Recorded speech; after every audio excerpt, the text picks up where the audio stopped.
Some of the best people I've met in my life are Muslim. Some of the people I love are Muslim. That doesn't change the problems that come from the Islamic culture and community. We acted as a safe haven for terrorist groups. The Muslim Brotherhood, Hizb ut-Tahrir, all the groups that are prescribed and banned by the UAE and Islamic countries and given a place in Britain. Drug dealing, the heroin dealing, the pimping of young girls, the grooming, they were confined to towns like Luton. They're not now. They're widespread across the country and people can see them in their own towns. I'd grown up in that environment. So 2004, I organised 200 lads and I'd done it barefaced. We've got to deal with these lot. They're outside our bakery in our town centre recruiting for terrorists. That was the start of the English Defence League. And you ended up leaving the EDL, why? By 2014, I was put in jail and there was these groups, Northwest Infidels, absolute scumbags, yeah, proper Nazis, proper racist little mugs, and I'd had clashes with them for years.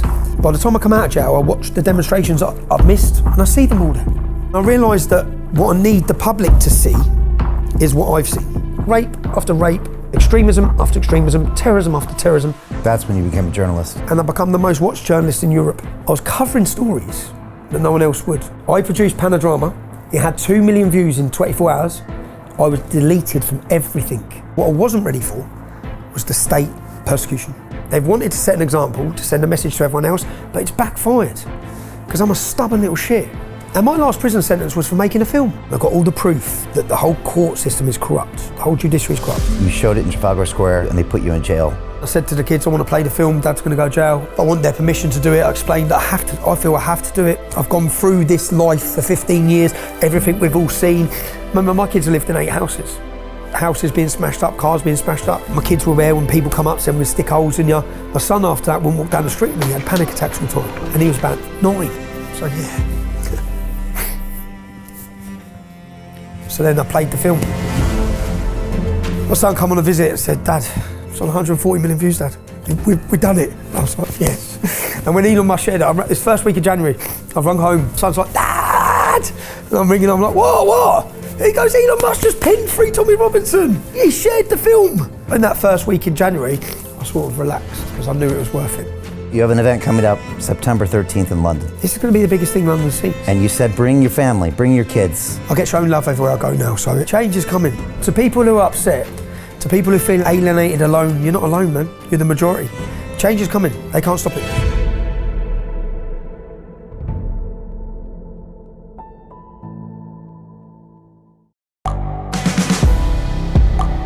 The world is changing. Inspiration is everywhere.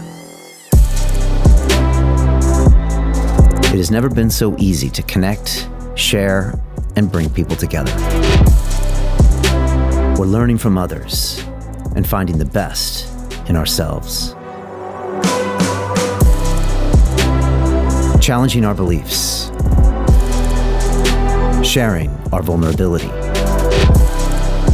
Overcoming our fears.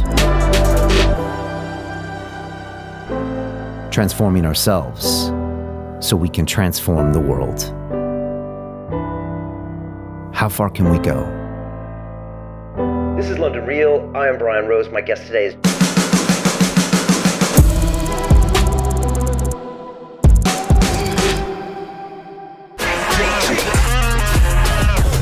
Hey, I know investing in crypto is scary. It takes a real leap of faith because there are so many scams, rug pulls, and bad actors out there. It's a dangerous business, which is why 95% of people lose all their money. Well, that's why I created the London Real Investment Club, so you can access the hottest deals on the planet and use the crypto bull market to create the generational wealth that you deserve. Join my team of over 100 people from around the world that are making millions of dollars behind the scenes investing in blockchain, AI, Web3 games, DeFi, Bitcoin, and more. Don't miss out. Click the link below to book a call with one of my team now. But hurry, this bull market will end soon. I know investing in crypto can be scary. That's why you gotta join the investment club. Pull the trigger. Let's do this.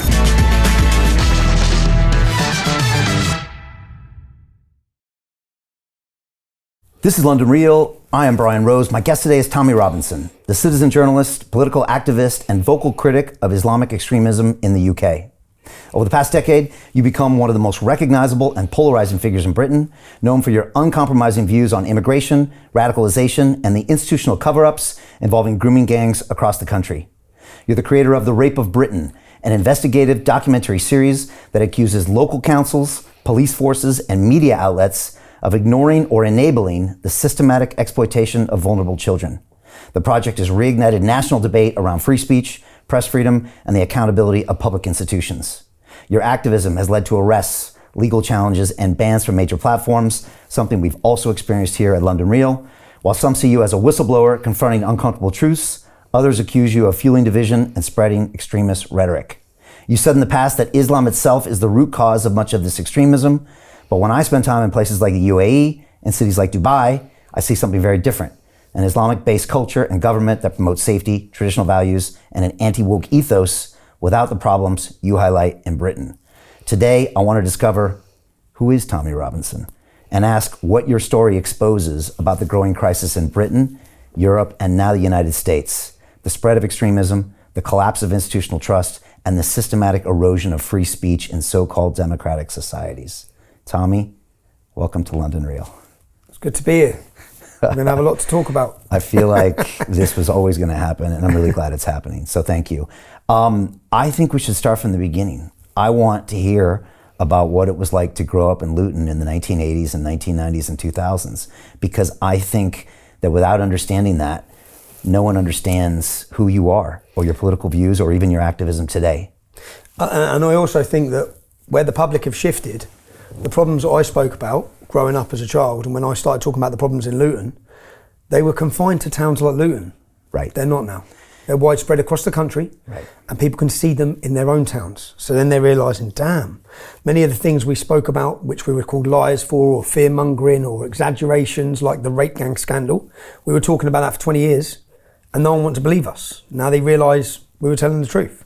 But just so that any of your viewers understand, I was born in 1982. Luton, we don't pronounce our T's in Luton, but Luton is 30 miles north of London. Okay, it's a working class town. It's labelled as probably one of the roughest towns in Britain.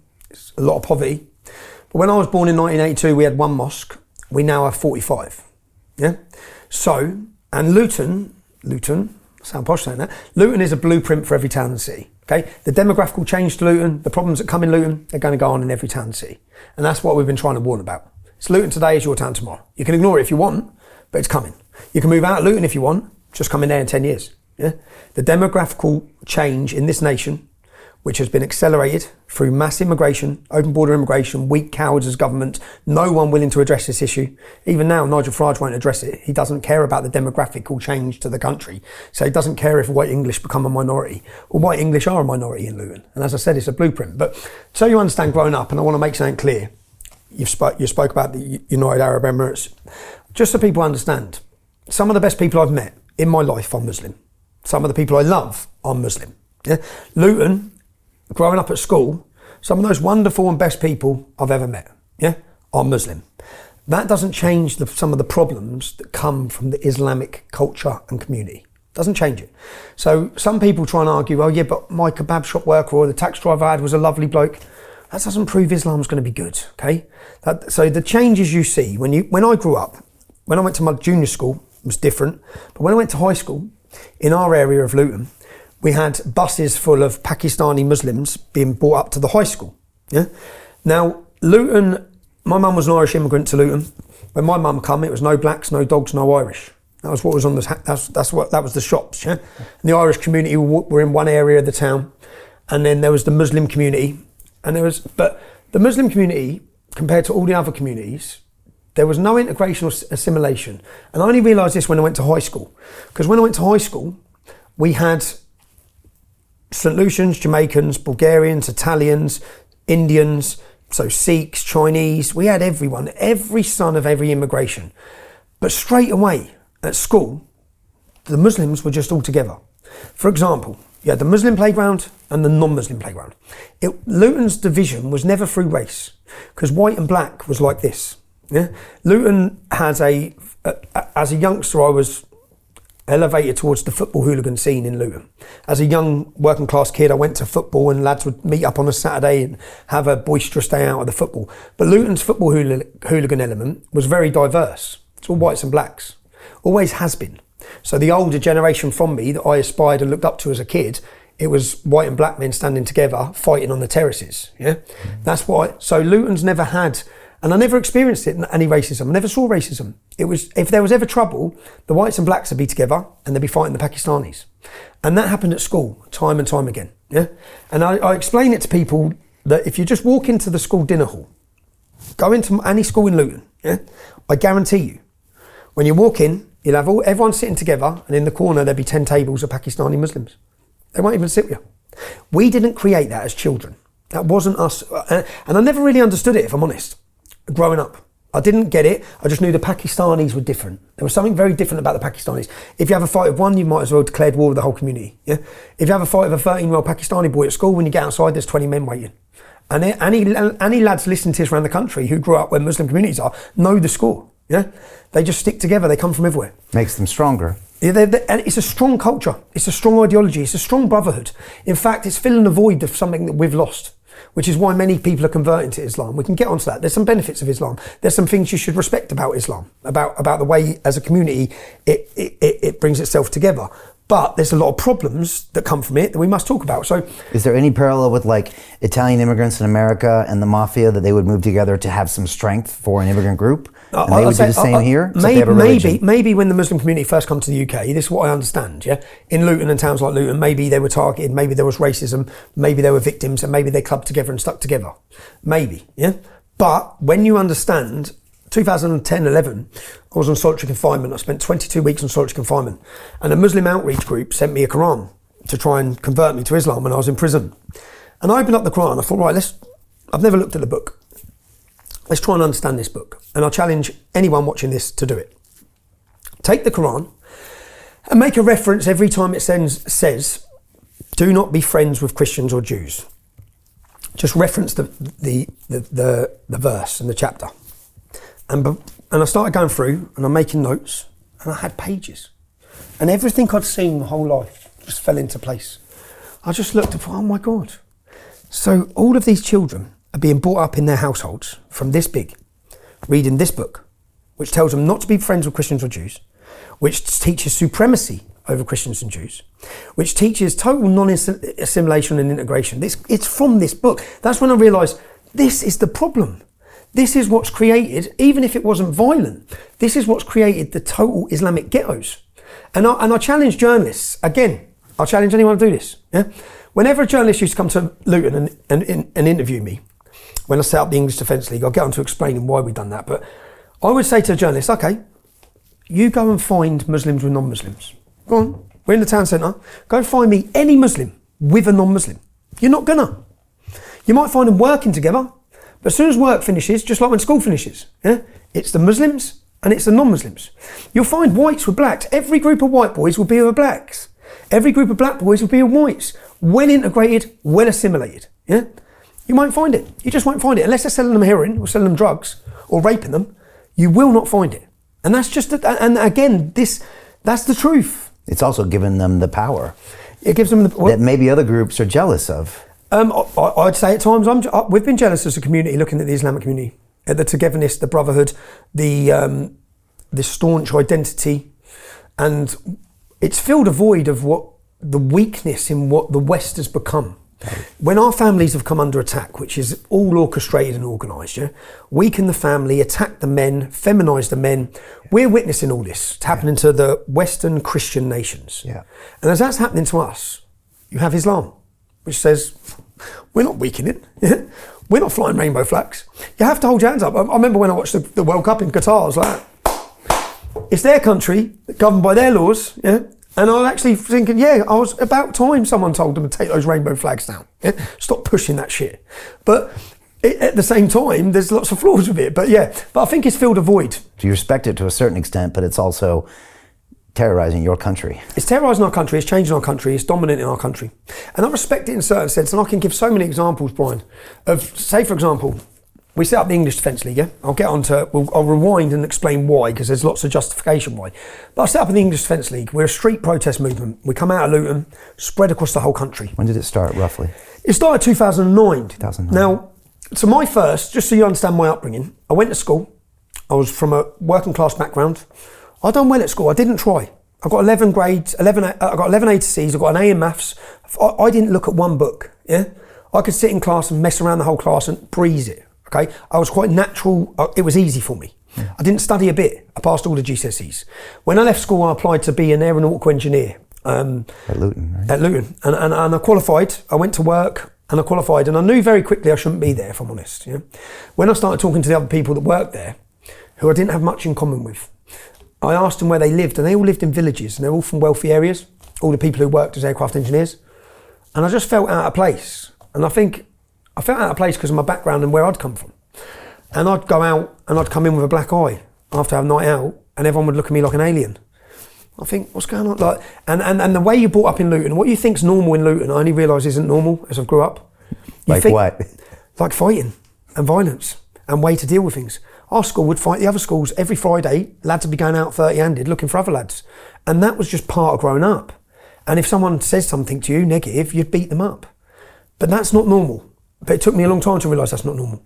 It took me till I started looking at other towns. And when I experienced going to other communities or other areas near Luton, I went to Hitchin. I thought, wow, this place is lovely. There's no attitude. When you walk through Luton, people are looking at you. There's aggression. And that's not. I'm not talking about the Muslim community here. I'm just talking. There's an aggression. Right. So I grew up in that town of Luton, but I always my mum was Irish. She was one of 8 children. They come from a real poor background, but I had a loving family, a really loving family.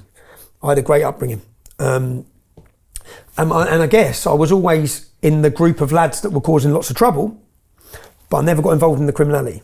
And I managed to keep myself I done my career, I done my job, I qualified as an aircraft engineer. I went on after that, I set up two businesses between me and my ex-wife. We purchased 7 properties, we were doing well. But 2004, when I was doing my apprenticeship, the Beslam school massacre happened. I don't know if you remember it. Oh yeah, in Chechnya. In Chechnya. Yeah, I remember that. Yeah, brutal. Everyone has the light bulb moment. Yeah. Something changes your mind and wakes you up. And do you know what? Sometimes would it have been better not to wake up? You know, all these people who have opened their eyes, maybe it was during COVID, vaccines. Once your eyes are open, you can't close them. You know it changes you. It takes over your life. I guess you've experienced it, yeah? A little bit. And then it takes over everything. So the English Defence League took over my life. What did you see from that Beslan massacre? So I saw the Beslan massacre. And I saw... This is when a bunch of terrorists took over a school. Terrorists took over a school. And the Russians went in and they blew it up or something. Yeah, they took over the school, but the parents come outside the school. So imagine this. Your children are inside the school. Lots of terrorists have got the children. The parents are outside school gates. The military are not letting them go in because they've got the situation they're trying to deal with. And then you hear them start butchering the kids and killing the kids. And I can see the parents now. I can see it now. Dropping on their knees. And I remember watching it just going, what the fuck is this? Like, this isn't one madman. This is an entire group. That's what woke me up to it. It wasn't one absolute lunatic going on a killing spree. This was a whole group of men that have come together. They've prepared this and they've decided to go attack children and butcher them. And so for me, it was looking at it going, well, what's behind this? Yeah. And then 2 weeks after, so this was my wake-up call. I was doing my apprenticeship. And a couple of weeks after this, there's an interview in a chicken shop in Luton. Yeah. And in this chicken shop in Luton, there's Pakistani Muslims being interviewed, and one of their names is Saif al-Islam, Sword of Islam. That's what it translates as. And at the time, he was number 2 in an organisation called Al-Mujahideen. Omar Bakri, Abu Hamza with a hook, all the country's worst terrorists, this was the group. Now at the time, this group weren't prescribed as a terrorist organisation. There was no one prescribed as a terrorist organisation because we hadn't had a terrorist attack in the UK. In fact, what the UK acted as, so people understand the history of it, we acted as a safe haven for terrorist groups. We gave safe haven because we wanted a Mujahideen Islamic jihadists to be fighting against Russia in Afghanistan. So we let them base themselves. The Muslim Brotherhood, Hizb ut-Tahrir, all the groups that are prescribed and banned by the UAE and Islamic countries are allowed to grow and were supported and given a place in Britain. Yeah. So as these groups are growing, when none of us even know what they are or who they are. We don't know what Islam is or jihad is at the time, yeah? So I look at this interview in a chicken shop, and I'm young, and I'm pretty full of testosterone anyway, as a young man. I didn't mind a punch-up as a youngster. I'd grown up in that environment, and I saw these Muslims being interviewed, Pakistani boys, and they're talking about Chechen, the attack, and he said, if this happened in a school in the UK, it'd be justified.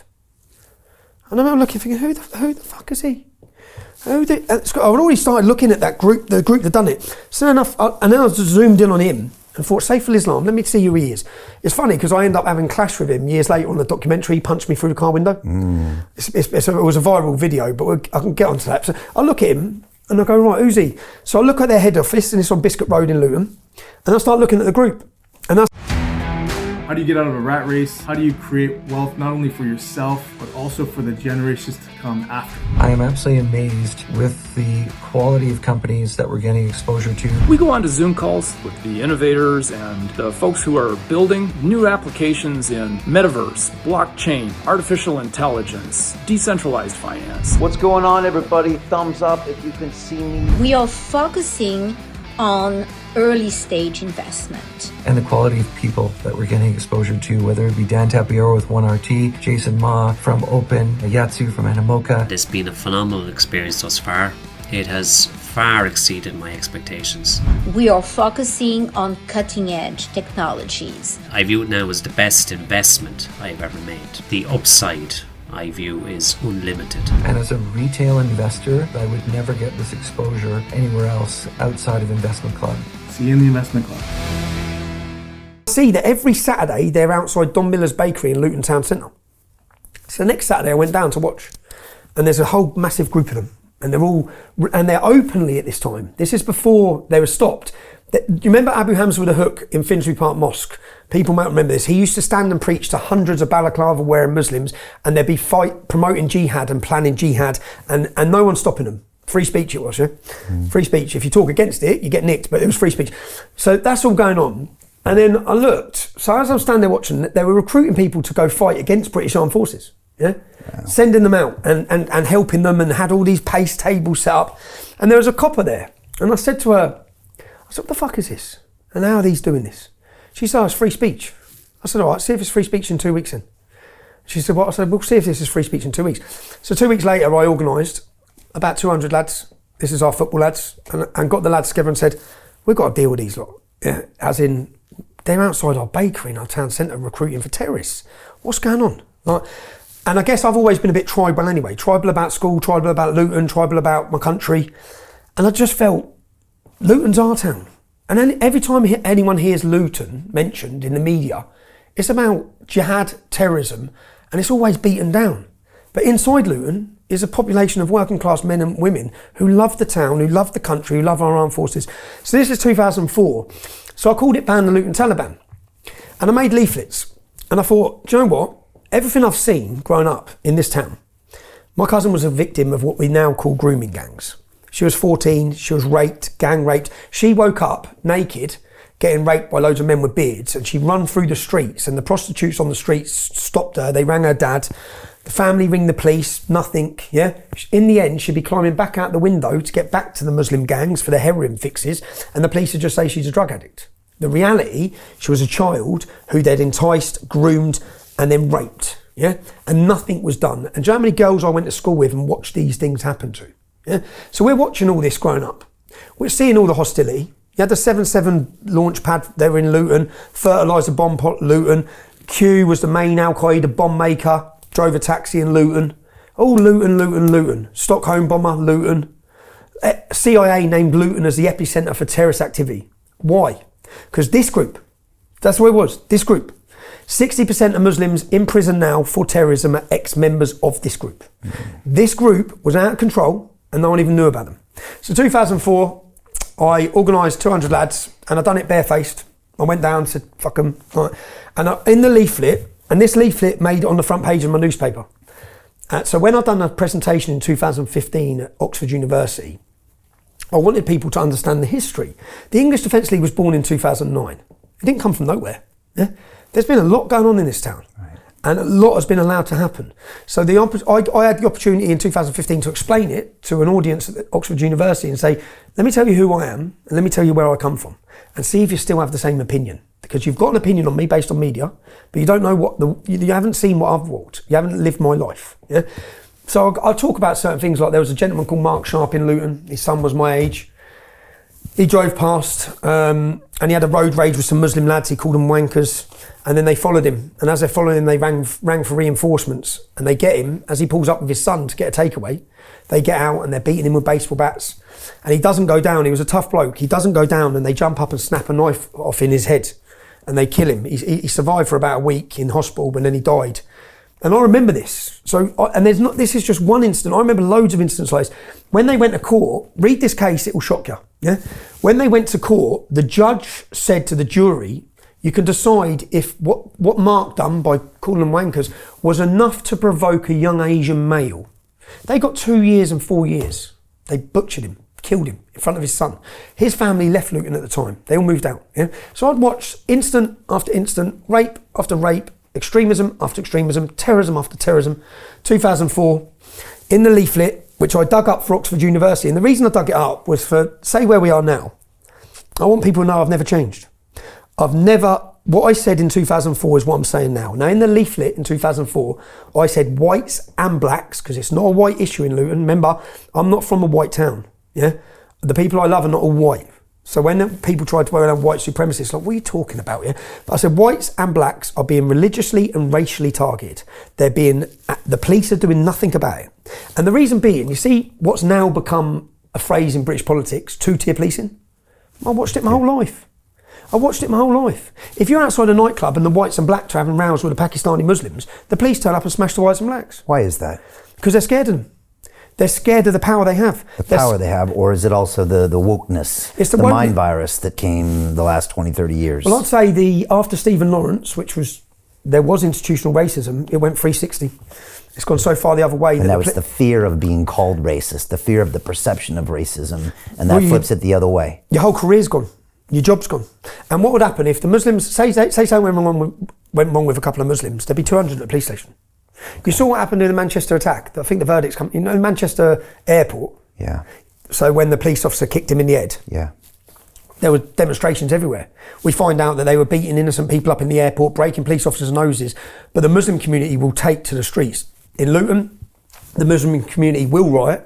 They will threaten violence. After the Bradford riots in 2001, where Muslims rioted in Bradford, Oldham, across the north, costing tens of millions of pounds to the economy.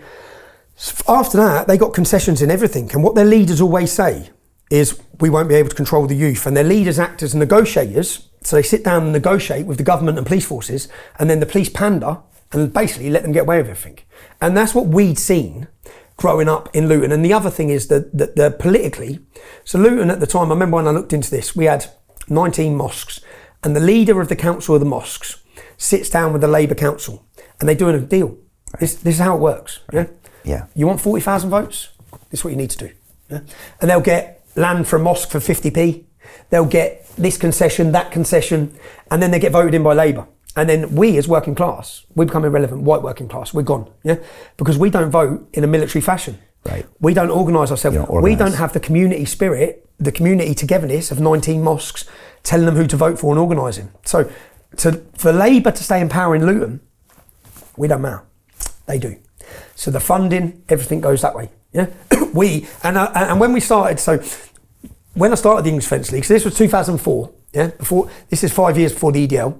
I organised a protest, and I make these leaflets, and I named the Pakistani gang that's doing the drug dealing, the heroin dealing, the pimping of young girls, the grooming. They were called the Gambino Gang. Not very original for Pakistanis, right? Copying the name, but that's what they were called.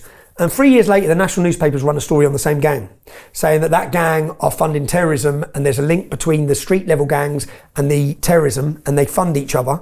But when I made this, so when I come out against them, I was obviously target number one. I was young, we were the football group, and then we had all the Pakistani gangs wanting blood, because I'd named them, brought 200 lads out.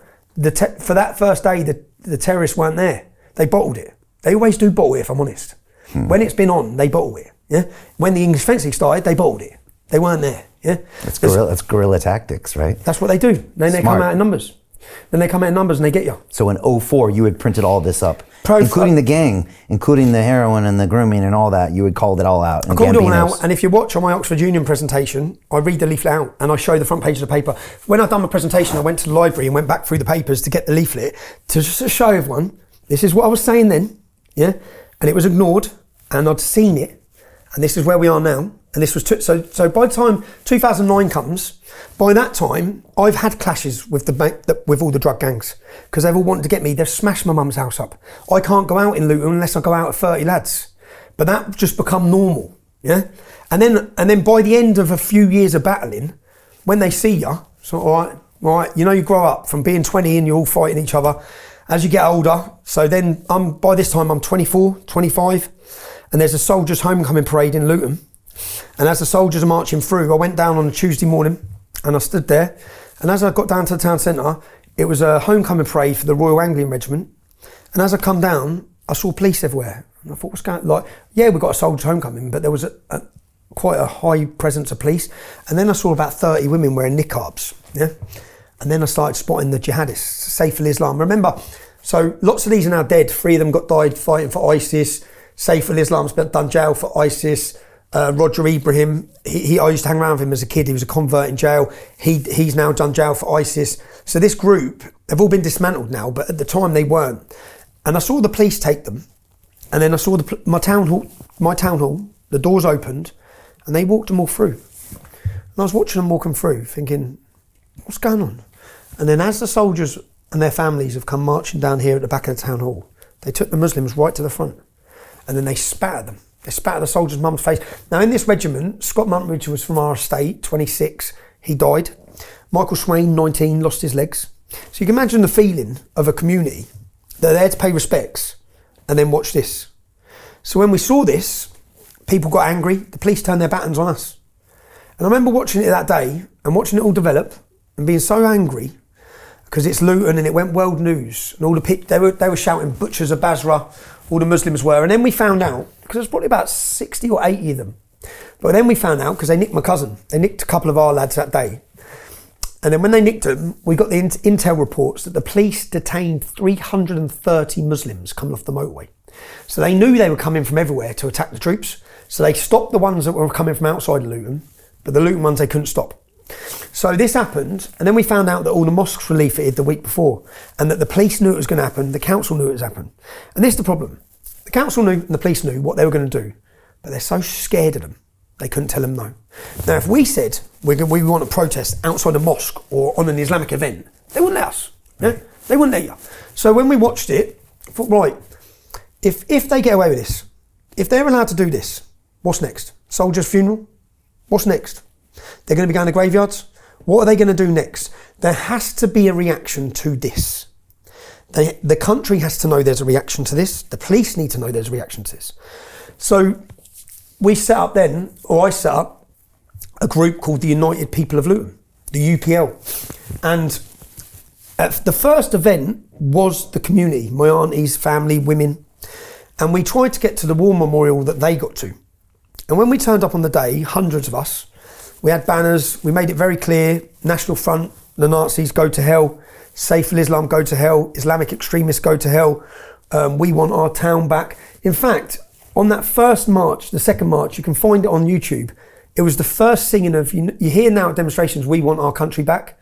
Well, that's what we're all singing, we want our country back. It's going back to 2009, yeah? There was hundreds of us.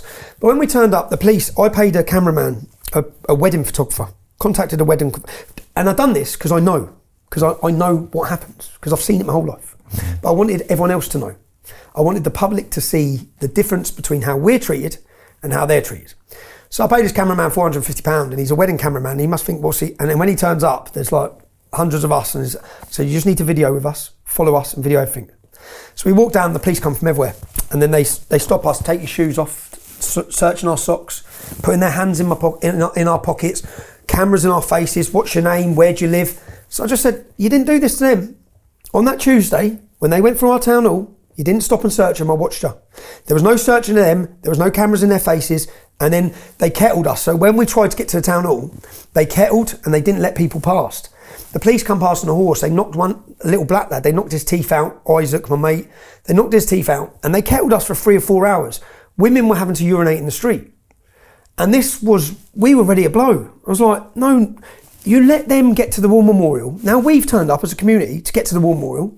We're getting attacked by you, kettled by you, and treated like second-class citizens again by a police force which didn't do anything to the terrorists. So this was more, I said at that moment, which this was the first bank holiday in May, and 3 weeks later, so we have this demonstration, and then 2-3 days later, boom, 14 dawn raids. One of them was my mum's. So the police come through all the doors, and this is them trying to crush any resistance straight away. So what they did is they took anyone who was influential, young lads, because we were young at the time, so if you had a bit of a following or you were from an estate, because lots of different estates come together, they dawn raided them, and this is to scare everyone else. And when they went to my mum's, I weren't there, and they gave everyone they arrested bail conditions not to enter Luton Town Centre for 3 months, 7 days a week, 24 hours a day. So they banned us. Now, in the build-up to this first ever demonstration, I set up a petition. And it was a petition with 3,500 signatures. Before any protests, we set up a petition and we asked the council to use ASBO orders, antisocial behaviour orders. So in our estate, if 2 kids are continually causing trouble together, they get given an ASBO where they're not allowed to hang around together. So what we asked the council was, give this group an ASBO. Get them out of our town centre. So after what they've done to our soldiers, if my mum wants to walk past Don Miller's, these lot ain't there. And if vulnerable young men are walking past Don Miller's, these lot ain't converting them, yeah? Instead of doing that to them, the police come and done it to us. So next comes a second demonstration, and this is what gave birth to the English Defence League. Because the next demonstration, I rang the police anonymously, because the feeling was that strong. And you can watch the video, Unite People of Luton protest. I'd say 500 lads turned up. And I bought balaclavas for everyone. So when we met at the pub, I gave everyone balaclavas, and we all had no surrender. We had Luton Town t-shirts, and it said no surrender to Al Qaeda. Yeah, and I'd gone to all the different estates and met lads from other estates who we didn't even like. Yeah, I said, lads, like they're taking the piss. Unless we come together as a town, we need to stand up to this. Yeah, we need to stand up to the police, to the council, to all of them. They need to know that this can't carry on.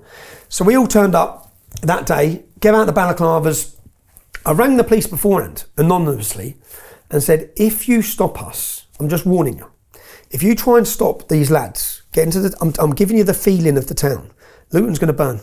I'm telling you, the whole town's going to burn. It's ready to blow. You could have lit a match and the town's about to explode. There was that much anger at what had happened, but then how we'd been treated as a community trying to have our say. Yeah, That's what it become about. It become not so much about what the Muslims had done. It become about the police response, the council response. And then we were sitting watching, Hazel Simmons was leader of our council. And after the first protest and the second protest, she's saying, these outsiders come into Luton. I think these outsiders, we're all Luton. There's 500 men chanting, we are Luton Town. Now, the imagery didn't look good, okay? Men in balaclavas charged through the streets. The police tried to stop it and couldn't stop it. They got run everywhere. And then everyone got to the war memorial, which is all people wanted. And then we held a minute's silence for our armed forces. But then the image was of hundreds of men wearing balaclavas, standing outside our town hall with their hands up. That image went worldwide, yeah? That was the start of the English Defence League. Okay. That's what really gave birth to it. And again, what I'd done after that was that group, Al Mujahideen, the terrorists, who weren't prescribed at the time, we just followed them. So I looked at what they were doing, Islamic Roadshow. They were in Birmingham, they were in Wood Green. We got about 40, 50 of us in the back of a van, and then we jumped out on them in Wood Green to put up their pace tables. And it was sort of like, I guess, instead of going looking for other football teams on a Saturday, we're thinking, get the terrorists. That's how it started. Okay. And it was a successful start. Did you get what you wanted? We got what we wanted. They started, well... And recognition and media coverage. Media coverage, and it went from me realising that the problems I'd seen in Luton, they're in every town and city. Okay. As we took it national, I had families coming to me about their daughters. I was hearing different stories thinking, Jesus, it's the same. Everywhere across the country, we're being betrayed. Our daughters are under attack. So this is going on, and then we're having... And it actually worked, because at the start, Luton's hotting up. There was fire bombings. There was trouble in Luton at the start. All the terrorists got done. So the ones that protest against the soldiers, some of them lived up in our estate. Like they didn't live up there for long. It went mad. Okay. It went mad. And then they were jumping out of cars on people. And then in the end, the imams called us for meetings. And we had meetings with the imams. And they said, we've all got to live in Luton. I said, we know. But you can't, what's happening to our daughters? This was the sticking point. I said, what are you doing to the girls? What did they say? They said, Kadir Bask was the main imam. They're all radicals, proper radicals. But they were worried at the same time. When we went, I said, lads, you're not jumping out of cars on us. We're not going away. Yeah, the people are now ready. And I remember the Pakistani boys ringing me up at the time when it was all kicking off at the start. And they said, oh, actually, this lad I grew up with. And they said, mate, you're not messing with the street levels here. You're messing with jihadists, man. These boys have been in training camps. I said, well, there's 500 of us. There's 500 of us, lads. But at the start, we were that annoyed and frustrated. But whereas in 2004, I used my first name, by the next time when the demonstrations come, that's why I used a fake name, Tommy Robinson. Okay. I wore a mask.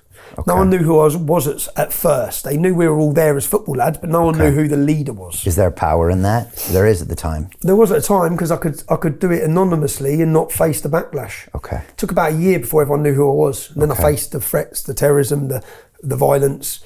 But for that first year, I could hide who I was. And you ended up leaving the EDL. Why? Because the EDL, at that moment in time, you have to understand, you see the grooming scandal, the rape scandal, no one knew about it. What happened in 6 months was I went from working on a building site and running a couple of little companies to being the leader of the biggest street protest movement Europe has seen. And that street protest movement was spiralling out of control at first. No one was ready for it.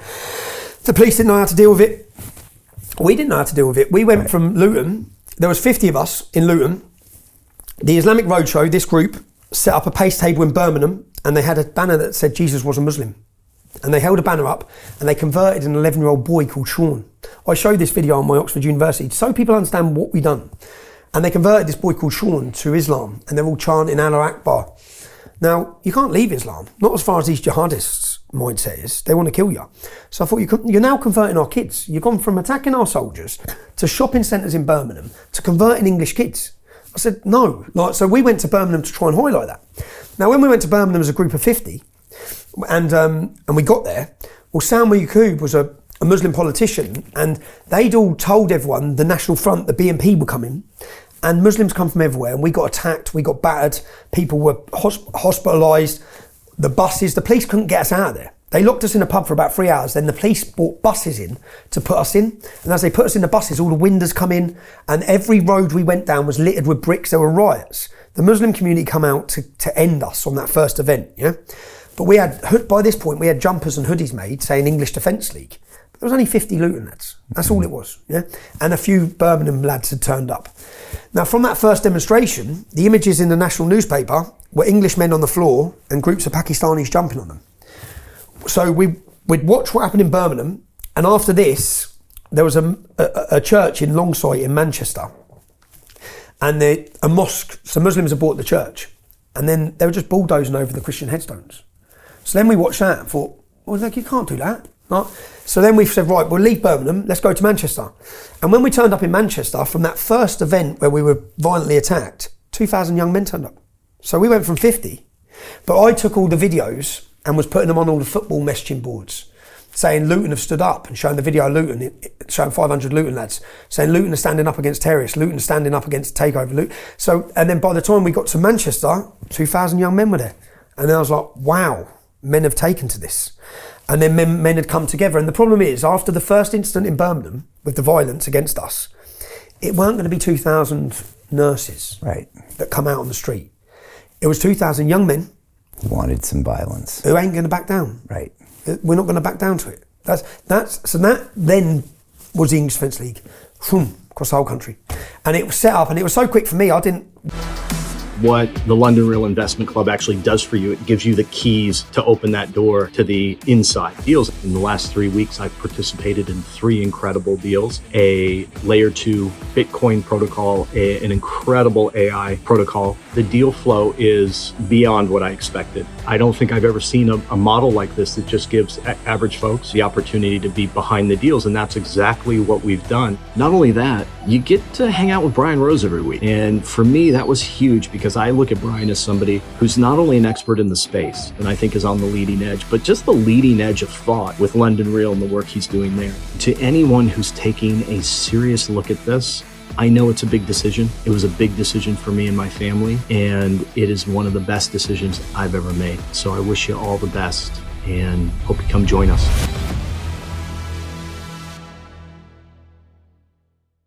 Weren't ready for it ourselves. I wasn't political. I didn't know the difference between left and right. I didn't care about politics.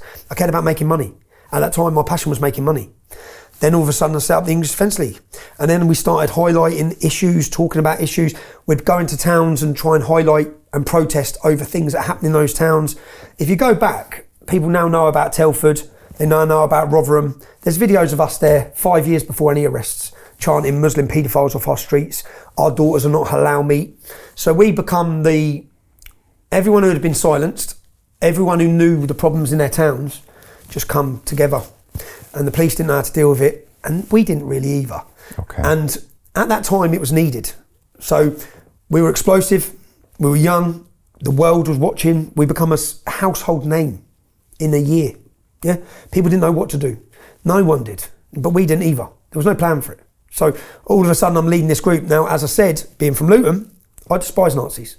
I don't like racism. Yeah, my problem is with Islam and the ideology. So when we joined the English Defence League, we started attracting, thanks to the media as well, I'd say it was for the brave and the stupid and racists at the same time. And then we fought a battle within, which I show in my Oxford Union presentation. We burned swastikas very early on, saying to Nazis, this isn't a home for you. You're not welcome on the streets of us. But whilst we're doing that, the politicians, the media and the government are telling the whole country it's a Nazi far-right group. So you go to the next demonstration and then other elements are coming. And in the end, there was clashes, like street battles between normal lads who go football and far-right Nazi elements. And it took about 2 years for them to realise they couldn't come anymore. And they wanted to kill me. I was targeted by all of them. They want to kill me as a race traitor. I'm still as a race traitor, Zionist, all these different things. But that was the birth of the English Defence League. And at the time, it got to 2014-15. We'd highlighted lots of things.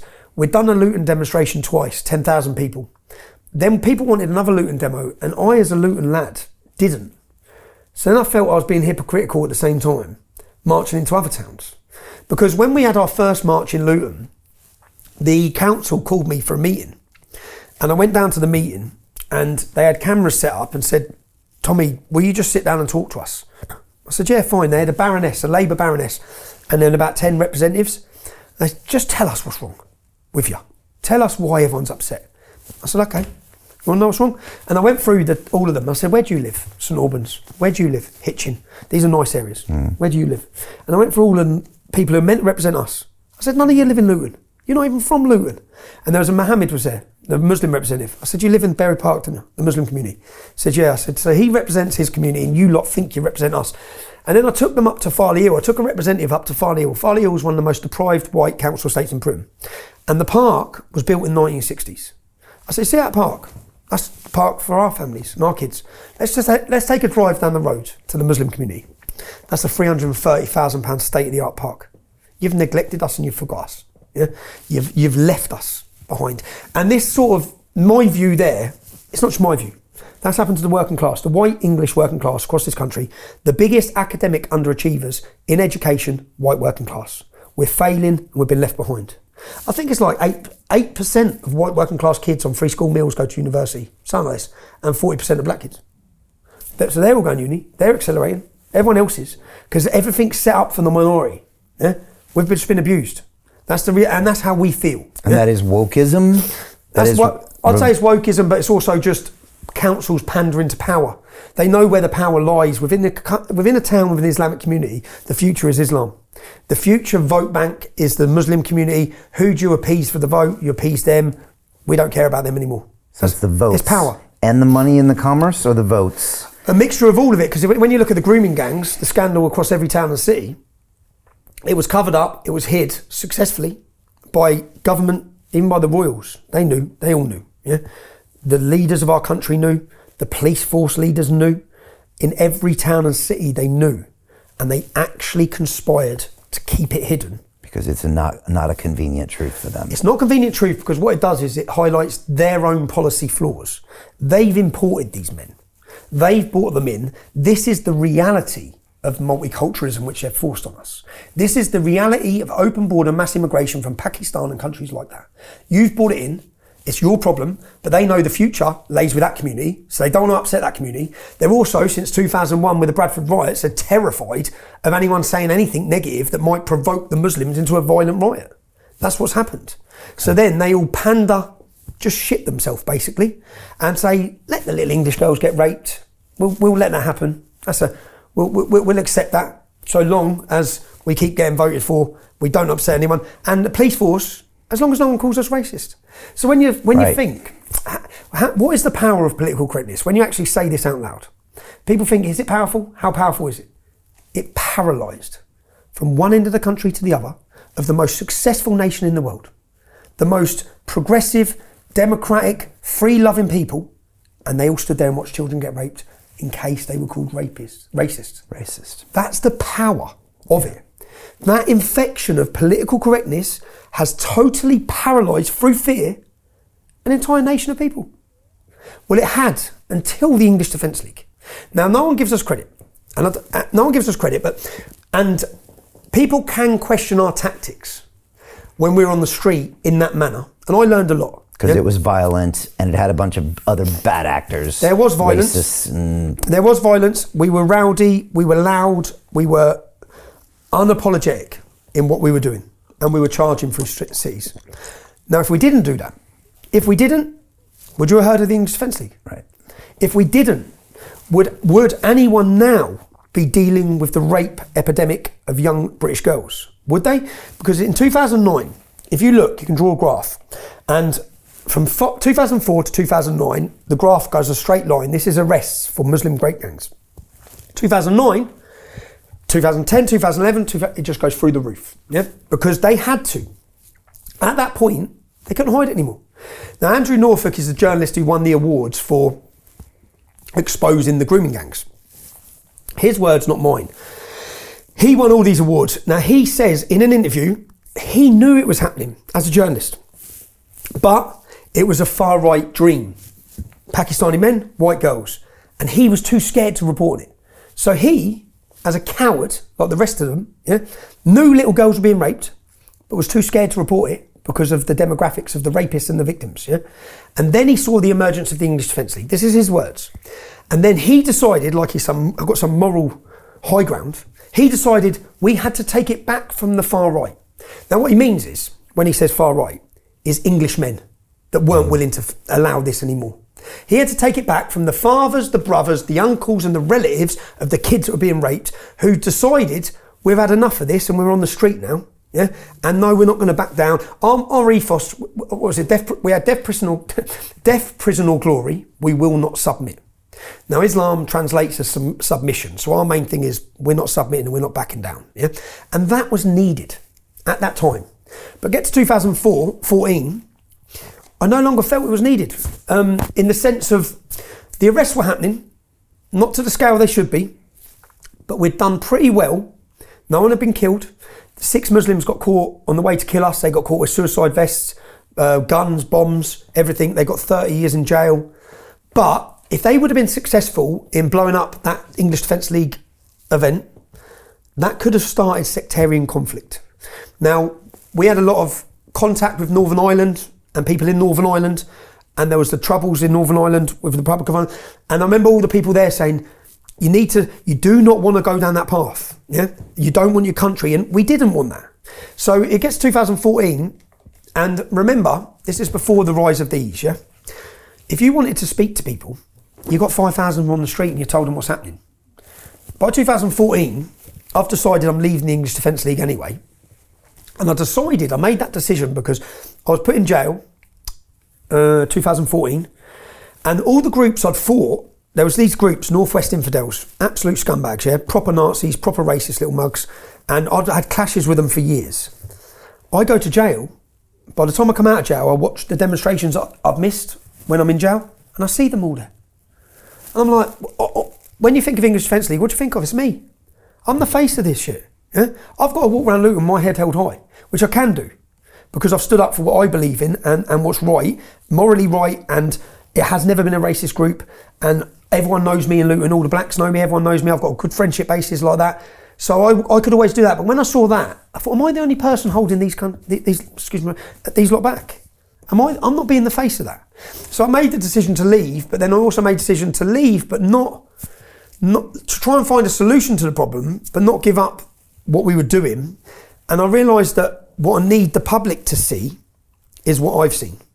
I need them to understand what Luton's like. And how can I do that? And it was journalism. That's when you became a journalist. That's when I became a journalist. What was that transition like? Because now you're a proper journalist. Like I've seen your documentaries, like it's hard work, isn't it? Well, Ezra Levant, do you know Ezra Levant? So Ezra run a media company. It's the first alternative media network, and it's in Canada, called Rebel Media. So I come out of jail in 2015, I've left the English Defence League, and I go back to work, yeah? And I haven't got time. Do you know what it was? I was a great leader to the English Defence League, because in the first 6 months, my door went off, I was raided 3 times, I was put on conditions, they limited my money, froze my assets for 4 years. Yeah? Done all these investigations trying to shut us down. They targeted us because the grooming scandal we were talking about, they've all got dirty hands. And when I say that, Rotherham, say for example the Rotherham scandal, the police officer in charge of Rotherham at the time of the height of the rape scandal, where is he now?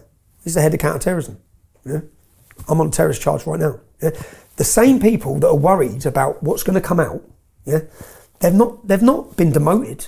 They've all been promoted. Okay. Through the Labour Party and the police forces, they're all sitting in the highest ranking positions of power right now. That's why Labour can't allow this big investigation. They cannot allow it. Why not? Because all their politicians are part of it. Yeah, they're all the people in councils or in positions of power. They've just gone up and up and up. None of them lost their jobs. They're all rewarded for covering up. Yeah, police force. For example, in Manchester, there was a girl called Victoria. Was it Victoria? A girl called Victoria died of a heroin overdose. Police launched. This was before the grooming scandal was public.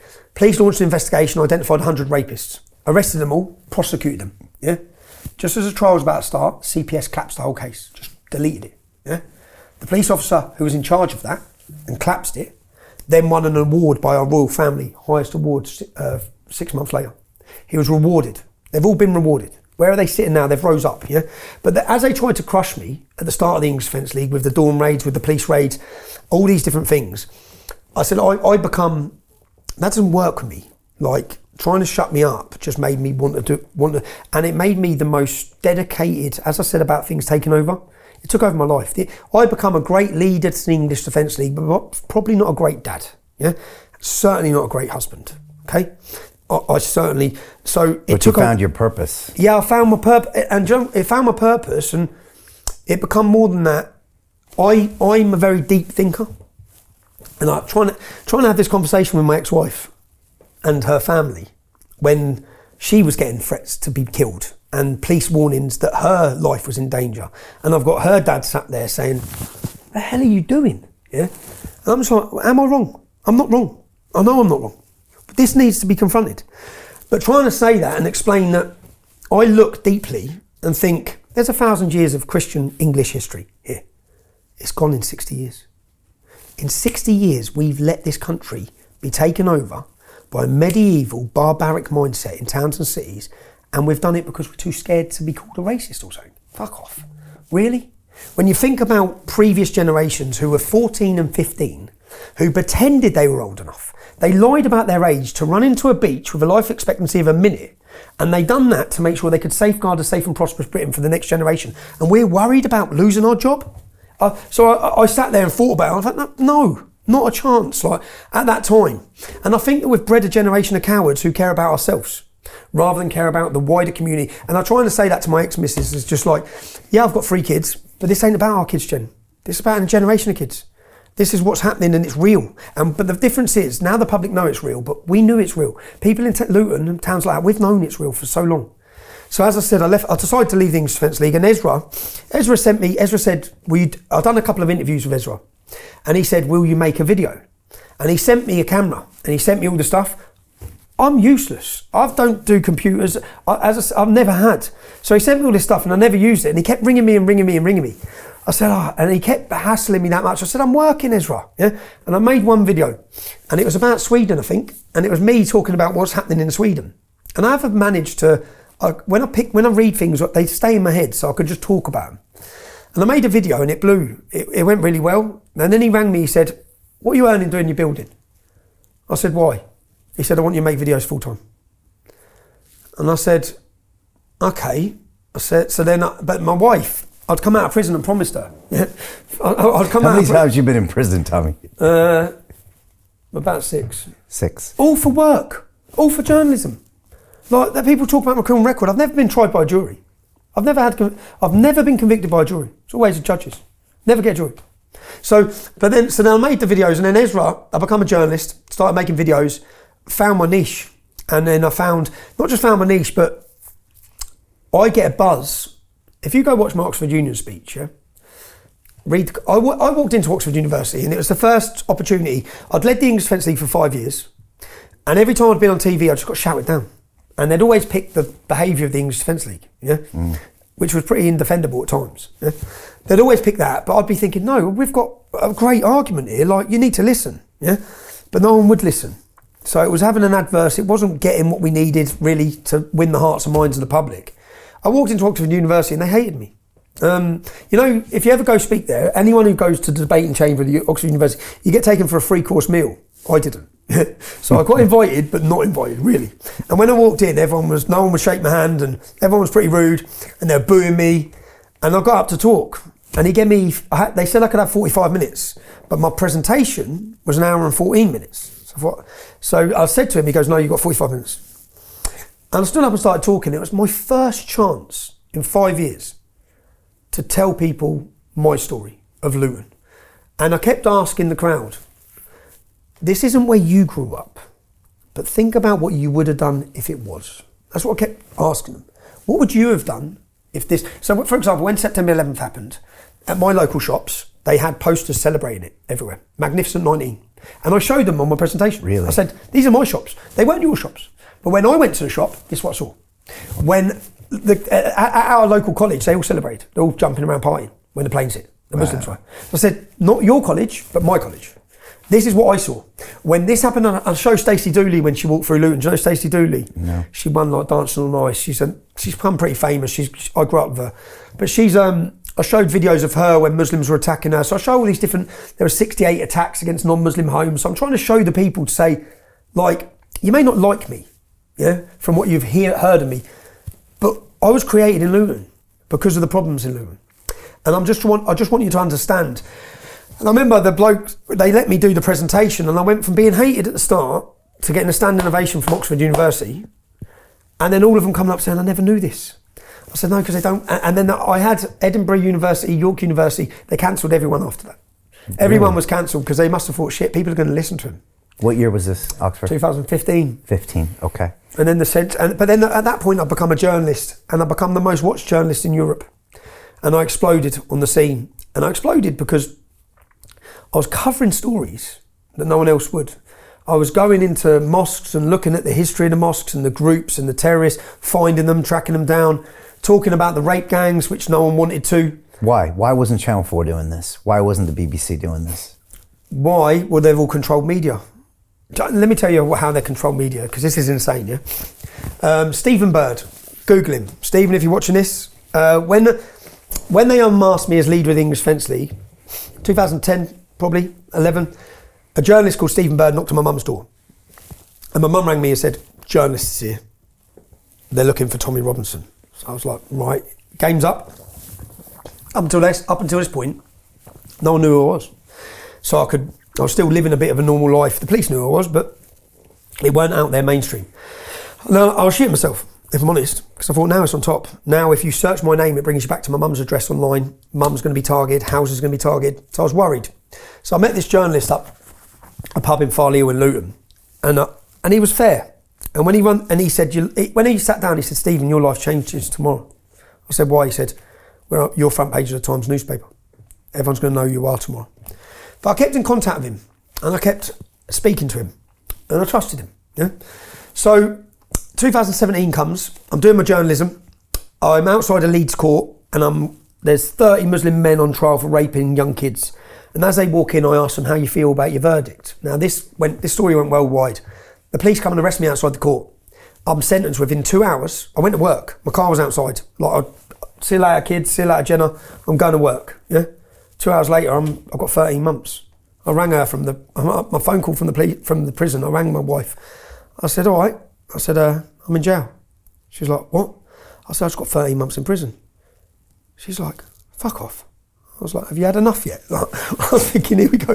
But I got 13 months in jail. It blew up, world news. They tried to put reporting restrictions on it. I was sentenced. They said I breached a reporting restriction. It took 12 weeks to get to the Court of Appeal, where they realised everything they'd done was unlawful and illegal, and I was released. Now, when I was released from prison, the government had funded on social media questions about your view on Tommy Robinson. Now, when I was in jail, 565,000 people signed a petition to have me released. 30,000 people marched on Parliament. Now, this would have worried the establishment. Yeah. So when I come out of jail, I'm told, someone comes to me and says, Panorama are doing an investigation into you. It's called Tommy Takedown. Yeah, they're coming for you. So I think Panorama are the best. For anyone who doesn't understand, Panorama are the flagship investigation company for the BBC. They do documentaries, and when they make a documentary, people listen. Yeah? They are experts in covert recording. I don't know, have you watched Panorama? Yeah. So they come and they're doing panorama on me. So I get a girl to covertly record the head of Panorama and get recordings of what they're planning on me. And I was shocked. I was shitting myself, yeah? But I'd send her in, she wears a wire, she wears a camera, she goes out drinking, she's with the head of the BBC, and they're all sitting talking, and he's openly saying, we're going to stitch him. And they're telling people what to say about me in interviews. Say this, say this. Then they they say they're going to make sexual allegations against me. Yeah? This is why I struggle with the Russell Brand story, the Andrew Tate. I've seen it. I would have been that. Got it. They were hammering me. I was going to be the new Harvey Weinstein. Yeah. But when the girl gets it all recorded, she covertly records it all. Then I contact Stephen Bird. I say, I need a meeting with you. I've got some gold. Yeah. He comes to see me. I play him all the recordings, and he's like, do you know how big this is? I said, yeah. This is the biggest flagship program making up fake news to destroy a political opponent on behalf of who? The government. So this is massive. And he said, this is massive. Is it ultimately on behalf of the government? It's on behalf of the government. Because the BBC is owned by the government. BBC is owned by the government. They're ending me. Paid for by the people. They were ending me. Yeah. This would have been the end of me. No one would have ever listened to a word I said again, because I'd have been a sexual deviant, all the things that they would have told people about me. So I sit down with Stephen Bird, he listens to all the recordings, and then he says, right, this is massive. He goes away, arranges to meet me next day, comes back next day, I'm not allowed to run it. I said, and then by this time, what was he, Telegraph by this time? I said, you're not allowed to run it. He goes, I can't publish it. I said, free press. Like, what the fuck? And you know, so then I said, okay, you're not allowed to run it. So he weren't allowed to run it, but Panorama then rang me for an interview. They've been looking for me. So I rang them up and said, right, meet you tomorrow. Didn't give them any time. I set up a screen behind me and I met them in a location that I chose. I said, I have to meet you tomorrow. It's got to be tomorrow. I didn't want them time to have to think about it. So they've come to meet me. John Sweeney sat there, I'm sat here. All the producers. Investment Club. Today, I consider it the best investment that I've ever made. We get 4 projects presented a week by their associated CEOs. Personally, I'm completely blown away by the quality of these projects, and I know of nowhere else where I would be given this same opportunity. Each week that passes, I feel more appreciative of the fact that I'm a member of this group. The vibe was just tremendous. Everybody's on the same wavelength. We just clicked. Everybody listened to each other, enjoyed their company. It was just magical, magical. Take action. Don't take my word for it. Due diligence you need to do. And I really hope that someday down the road I see you in the club. It far exceeded expectations, without question.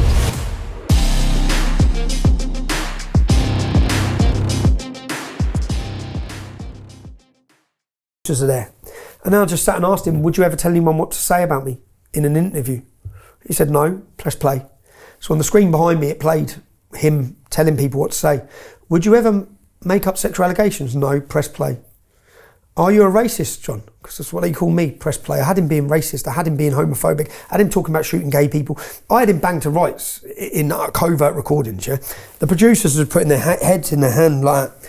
So I get this documentary, and then I hire the biggest screen there is in the country, yeah? And I put it outside BBC's head office in Manchester. Salford. And 10,000 people turn up for me to show this film. What's it called? Panodrama. Panodrama, that was your film? That was my film. Okay, that was your first film? That was my first documentary. Okay, how long? That set me on my way, and that was what, 2018, was it? And like 30-minute or a feature film? No, it was an hour, over an hour and 15. Okay. Hour and 15, and what it showed was that Panorama, the BBC that we pay for, were working with far left extremist organisations who were blackmailing my old employees in order to get them to say things on TV about me. And then they used that on the documentary, and then they used multiple people who were being blackmailed, and paid to say things, and then they tell people what to say, and they build a whole catalogue of things. So when you watch this documentary, you just think he's a scumbag. But you don't realise that all the people are being blackmailed and paid, and that all these abusive tactics are being used. And the BBC keep their hands dirty because they're not paying anyone. They use the extremist groups, Hope Not Hate, far left provocateurs. They use these groups to act where the police and the BBC can't. Yeah, so it's an operation. And do you know what? I went back through the history of Panorama, and they'd done this to Conservative MPs 30 years ago with the same group. Hope Not Hate used to be called Searchlight. They got fined. They had to pay millions. So this is nothing new. It's nothing new. The difference is now social media. We've been lied to, we've been manipulated, we've been played, we've been deceived, we've been all of these things by the mainstream media. The media are a weapon of a totalitarian state. We don't live in a free state. Stop pretending we do. We don't have free speech. We don't live in a democracy. We live in a totalitarian state. The media, the judiciary, all these things are just weapons of that state. You've realised it when you've spoke up. You've realised it when you've been deplatformed. But my deplatforming, I produced Panodrama. It had 2 million views in 24 hours.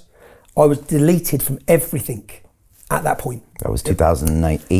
18, they took you off Twitter. 19, they took you off Facebook. When they took me off Facebook was this, because of Panodrama. Do you know what they done? They made it that if you mention Tommy Robinson, you get taken off Facebook. So overnight, they made it impossible for anyone to see the film, talk about the film. They erased it, and they erased me. And you know the difficulty. At that time, my journalism was flying. Only because of social media, obviously. Yeah. But you could, at that point, publish across platforms. I was publishing across platforms, and I was buzzing off of making people think and change their mind. And I got a real buzz when I read the comments saying, I didn't agree with this kid. I used to think he was this. And then they're watching films, and then I was deplatformed. I wasn't just deplatformed. They deleted me from social media, and then the Attorney General re-prosecuted me for the same offence I'd been in jail for a year before. I got put back in jail. And then I got worried, because then I thought, well, now I've got no social media. So now they're going to put me back in jail. They're going to let them get me. That's what I started thinking. I'm dead here now. Yeah. And and I've been through multiple situations like this, but that was the birth of my documentary making. So when they put me in jail in 2000 for this, I was reporting outside a court case. I made Panodrama. They locked me up again. Then I sat there and thought, right, all of this, I believe my entire targeting has been because of the dirty hands they have on the grooming gangs. Okay.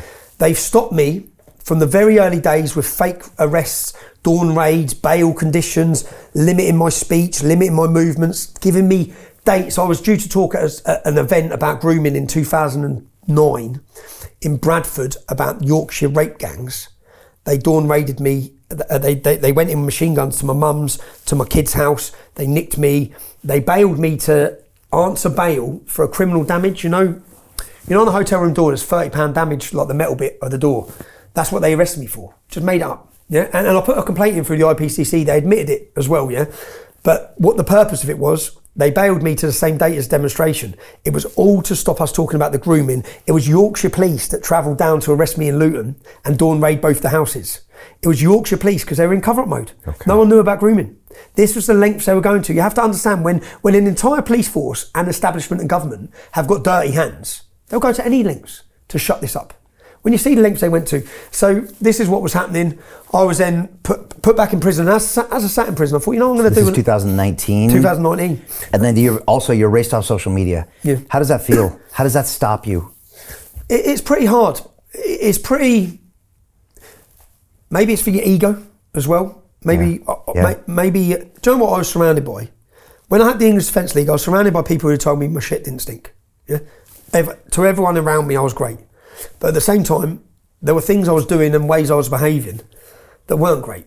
I was in some dark places. Do you know in those early years, when the terrorists got arrested, I sort of felt like I was living with a terminal illness. I knew my time was coming. Okay. I was just a young lad, and you like to pretend you're not scared, but I was scared. You thought you were going to get killed? I thought I was going to get killed, which I was ready for the violence or ready for the threats of violence. What I wasn't ready for was the state persecution. I had no idea of the lengths they would go to. Not just me. They arrested me. They arrested my ex-wife when she was 6 months pregnant. They put her on charges. They end up getting her on charges for tax and then making me plead guilty to charges I hadn't even done for mortgage fraud in order to drop the charge against her. Yeah? And what I was witnessing, I just thought, oh my God, they can do what they want. And I was never getting a jury. So each case I'm getting put before judges and I'm just getting banged back in jail, put in solitary confinement against all the laws of the prison. You're not allowed to be in solitary confinement for more than 14 days. I've just come out now after doing 7 months sat in a room on my own. And all these things, I think, I can take the punch. I can take the threat of violence, but they're going for the mind and they've continually done it. And having no peace of mind or having the state and all the fears of it is constant weight. And I guess that's where they were targeting. And they were targeting everywhere. Tax investigations, money investigations, froze my assets, froze my banks, closed my banks. Impossible to live. They make it impossible. I wasn't ready for that. I didn't realise, I thought the country I live in, I realised very quickly it's a different country. I thought I lived in the birth of freedom and democracy. Rule of law. English law is celebrated around the world. There is no English. There's a legal system, not a justice system. And when that legal system puts a target on you, it doesn't matter. They're coming. Okay. They're doing you. And they're doing you to set an example of you. And with me, they've wanted to set an example, to send a message to everyone else, but it's backfired. Because I'm a stubborn little shit. And it hasn't worked. So walk me through the last 5 years. You were in jail in 19, deplatformed everywhere. You come out, still deplatformed. Come out still deplatformed and done the most important work I've ever done. Which is done what? a 5-part series called The Rape of Britain. Okay. And what I thought is, do you know, say for example in Telford, so people who understand the scale of the rape scandal, yeah? Telford has a 1.7% Muslim population, which means there's not many there. Yeah? Luton's 50%, okay? 50? 50. Wow. Telford's 1.7. Okay. Now the police identified 200 men that had been raping in Telford. They identified 1,000 victims, 5 of them are dead. Yeah? This is how big the problem is. Right? Now, if you take Telford and you take the Muslim community, which is about 3,500, and you get rid of the women and you get rid of the under-16s and the kids, you've got about 1,000 men. So the police, I'm looking at it thinking, well, the police have identified 200. Now, they've put me in jail to stop the grooming scandal and to stop us talking about it. I'm going for it. Yeah? So I spent 12 to 18 months, when I come out of prison, I spent 12 to 18 months in the town of Telford. And I sat down and got to know survivors and their families. And I'd interview them for 3 hours, 4 hours, 3 times, 4 times. Yeah? And I built a database. And we'd done a police-style investigation. And I take the credit for it, because people see me, but behind me there was a team of volunteers. Yeah? And and I remember when I went to Telford and I had all the local lads saying, you need to be careful up here, Tom. Yeah? They run this town. And I was sitting there thinking, 1.7%. How the hell ain't you lot smashing these lot, yeah, for what they're doing? And I think we were having a go in Luton, and we're 50%. Yeah, we were having a proper go with them for years. We didn't take their shit. They knew that there was a consequence. But I'm looking in 1.7, and they control the whole town. Everyone's shit scared of them. They're like a mafia. I think, how have you lot not stood up to these men? What's happened to us? What has happened to the communities? Where's the English men? And that's all this going on. So I'll sit down and interview all these girls. And I built this database.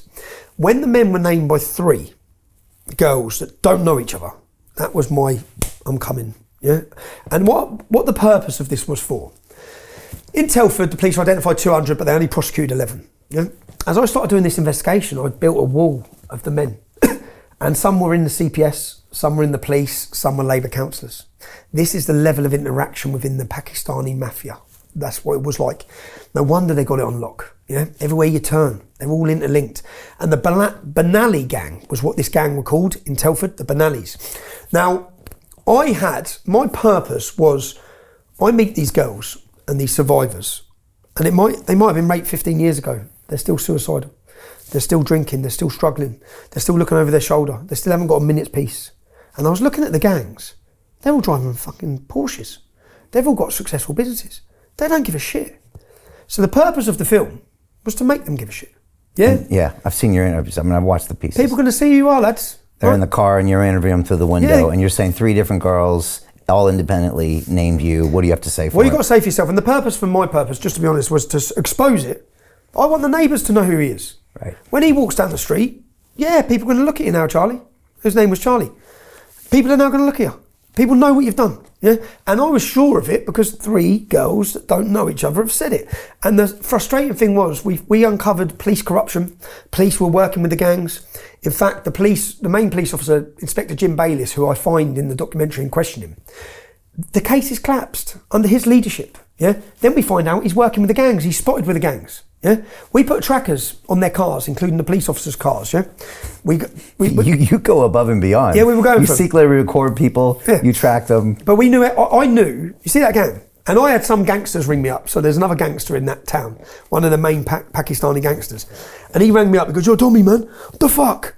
He goes, "Bruv, I ain't a groomer." I said, "I know you're not." I said, "I know everything about every one of you." Yeah. I said, "I know they're your mates, mate, but I know there's not one single allegation against you." And he must have been so happy. He goes, "You're not going to..." I'm not getting named then, Tommy. No one's naming me. I said, "Mate, I've spoke to everyone. I know who the rapists are and I know who they're not." But what I wanted to do, so I put all the faces of the rapists, yeah, because we can only cover a certain amount in the work we're doing. But I wanted them all to think, shit, yeah. And they all started selling their businesses, and I mean, they must have chartered their own flights to Pakistan. Yeah, literally, they all left. They all left, but they knew and for me, I thought, yeah, well, good. But then I didn't think about because they blew my car up. They went to my mum's, and then I started thinking maybe this is why no journalist takes them on, because literally they come and then I had them. So my mum said the neighbour knocked and said a car was so the neighbour videoed a car of Muslims outside my mum's house, and they were videoing her house. So I took the registration plate, paid a private investigator, got the address of the Muslim lad, which was Dudley, and I looked him up on social media, and we found the best private investigators, so we found everything, yeah? We were on them. Like literally, we knew where they were, we knew how they're laundering their money. How ain't the police doing them, yeah? But we got so intact on this gang, and then they're ringing me up, threatening my kids, threatening the schools, saying they're gonna rape them, all these things. Police don't do anything. Then they're smashing up and blowing up the victims' houses. Like, it went mad. And I thought, for years I've always talked about Islam, but I've never made it personal. With this gang, I made it personal. But when they went to my mum's house, again, there's only one language I understand. So they went to my mum's house, and then within the 2 days, within 48 hours, I was at his front door. And I just knocked at his front door, and his nephew answered. And I said, "Where's him, man?" And he goes, "What are you doing here?" I said, "Ring him now and tell him I'm here." "What's he gone to my mum's house for?" And I looked him up on social media, and he's friends with all the rapists. So I know what it's about. I said, "Tell him," and then he started trying to say that he'd sold the car. I said, man, I said, "Listen, lads, I know where your mum are, I know where your family are." I said, I could have come here with 100 men. I said, "But you're not going to be terrorising my family. It's just not going to happen, not without repercussions." But that's the only way you have to live with them. And at the same time then, all the pressure that comes with it. And it does work. It does work. So that took us on the grooming gang scandal. We made a 5-part series. If you want to watch these films, you can watch them at trfilms.co.uk. Do you know how frustrating it is when you're making the most important stories, giving a voice to the most forgotten people, and if you're censored? And you're censored. When I sat in jail this most recently about a film I made, Elon Musk shared, Nicole was the first story we told, a wonderful young girl, beautiful young girl who was impregnated at 13 when she was raped, 100% DNA match for the rapist. He didn't get prosecuted. Her life was destroyed by these gangs. Elon Musk shared her film. It was the most, I was sat in jail, I was like, mate, the world's talking about this issue. It's happening. It's worked. All that hard work of not me. Do you know how many survivors? So people get to hear my story. Do you know Sammy Woodhouse? I look at these survivors that have told the stories, stood in the fire's way. Even Raj Mia, do you know him? No. Get him on. Yeah. Okay. Muslim lad in Oldham. Mate, I know what it's like to talk out against these gangs. He's took them all on. He's still living in Oldham. I'd be dead if I was still living around them. He's still in the middle of it. Taking them on, showing who they are, exposing them. So I think there's so many people who have not had any, not just recognition, but they've been attacked. Like the amount of people or whistleblowers that might have tried to be whistleblowers, that just got shut down by the police, persecuted by the authorities, all of them were part of the cover-up. So where we are now, we're at a very different place now, and again, I'm a different man. I'm 42 years old, father of 3, 25 when I started the EDL. I've learned a lot, probably matured a lot. What have you learned? Well, I've learned that we live in a totally corrupt society. We live in a total corrupt society. But what I've learned is that they've tried to crush every voice that's come forward, and our movement's voice is now louder than ever. And that if you can resist resist it. Like, I'm meant to be the most hated man in Britain. That's what they've tried to make me. All I get is love now. From the moms now, you said. From the mums, yeah. I used to get punched in the even from Muslim lads. They give you love? Mate, I'll show you this. This is just this morning on the train. They give me lots of them, because remember, I'm not saying every Muslim's a rapist at all, far from it. Yeah? Imagine how frustrated you'd be if you was a Muslim lad and all this is going on in your community's name. Right. So this is me, this is an 11-minute conversation. I record everything, yeah? So go share with the front then. He's a Pakistani lad on the train. And he just starts talking to you? All of them do now. And he's like, Tommy, man. And then when I'm talking to him, he's like, yeah, fair. And they think you're not as bad as... I said, no, I'm not. But what I explained to him is, do you love your sister? He said, yeah. I said, got lots of nieces you love? He said, yeah. I said, what if white men were taking them and raping them? What would you do? He's like, I said, well, that's what's happening to our kids, mate. Yeah? And then when we try and talk about it, what, we're racist, are we? I said, I don't care what you call us. We don't care anymore, bruv. And then he was actually really understanding. He was a nice lad. Good job. I said, yeah, but you're not... And then he said, yeah, but I'm a Pakistani. I said, yeah. I said, let me make the point to you, bruv. You're a Pakistani. 3% of the country is Pakistani. 33% of child defects at birth are Pakistani.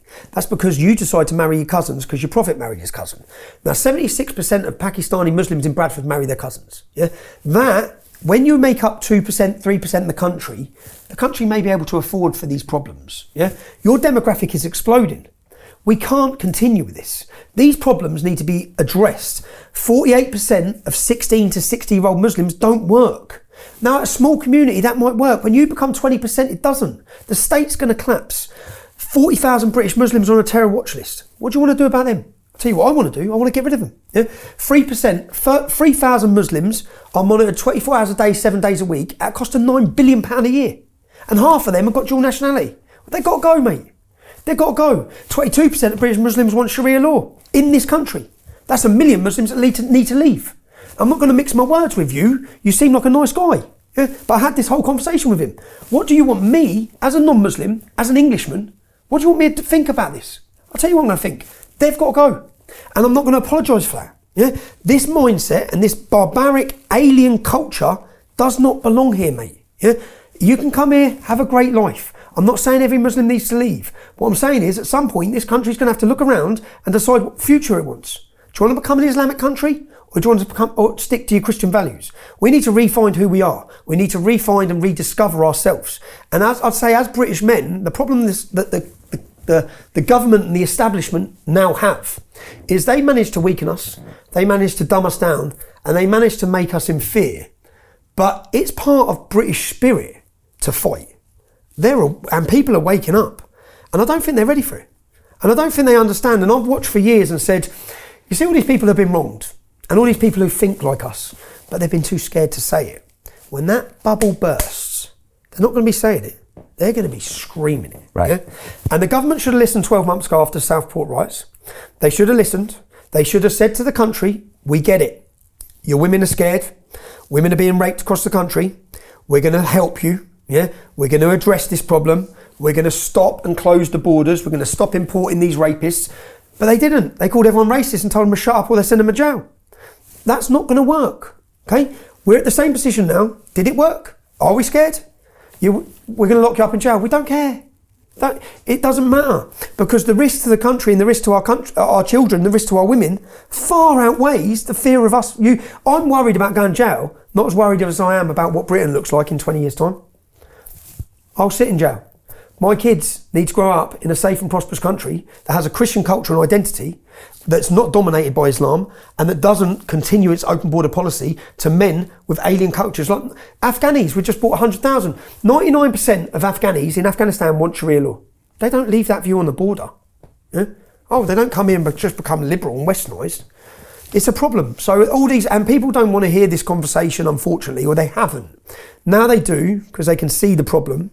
And it's time for strong leadership and at least strong words, and someone's got, and I've always said, you see, when people, when they look, when the average British man realises the level they have fucked this country to, when they realise they've took the safety of your women, your daughter is not safe anymore, walking down the street in her own town, even in villages like in Essex now, what's going on, they're not safe. When the British man realises that and looks at that government and realises you absolutely destroyed our country. You allowed this to happen. You actually purposely did this. There's going to be a level of rage that they are not ready for. Are things changing? You got a national inquiry about the rape gangs, or do you? You said they're not going to follow through that, but they've acknowledged it for the first time ever.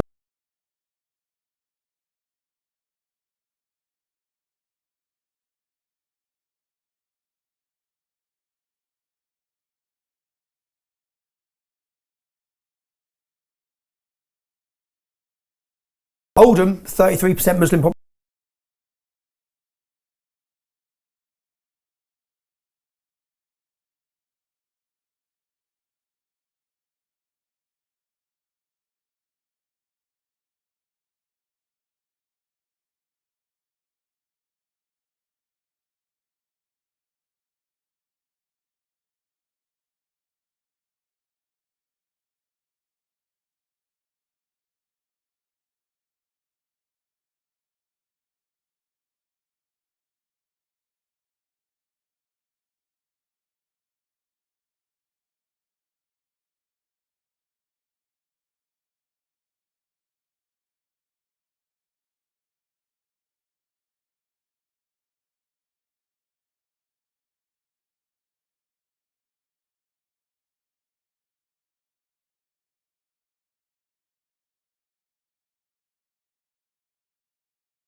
numbers? It's like a By 2041, we're a minority in Britain. By 2041. And there could be a solution with direct democracy. So they always spoke about direct democracy historically until we had the technology to do it. Once we had the technology for it, because we can now, I'll tell you what, do you want to fund Ukraine? Ask the public. No, we don't. Yeah? Do you want to go to war? No, we don't. Do you want to close your borders? Yes, we do. Tomorrow, the borders should be closed. If we're a democratic nation, ask the public what they want. Yeah, on the major issues. But we're not a democratic nation. We don't want to be funding Ukraine, the war. We don't want our people dying. We don't want all these things. But they don't ask us. We don't matter. It's all a facade. That parliament's bullshit. 650 traitors in there. But is it too late? And it's never too late. We are accelerating towards problems without chaos.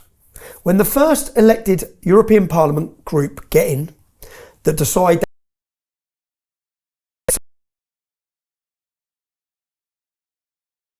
it's only got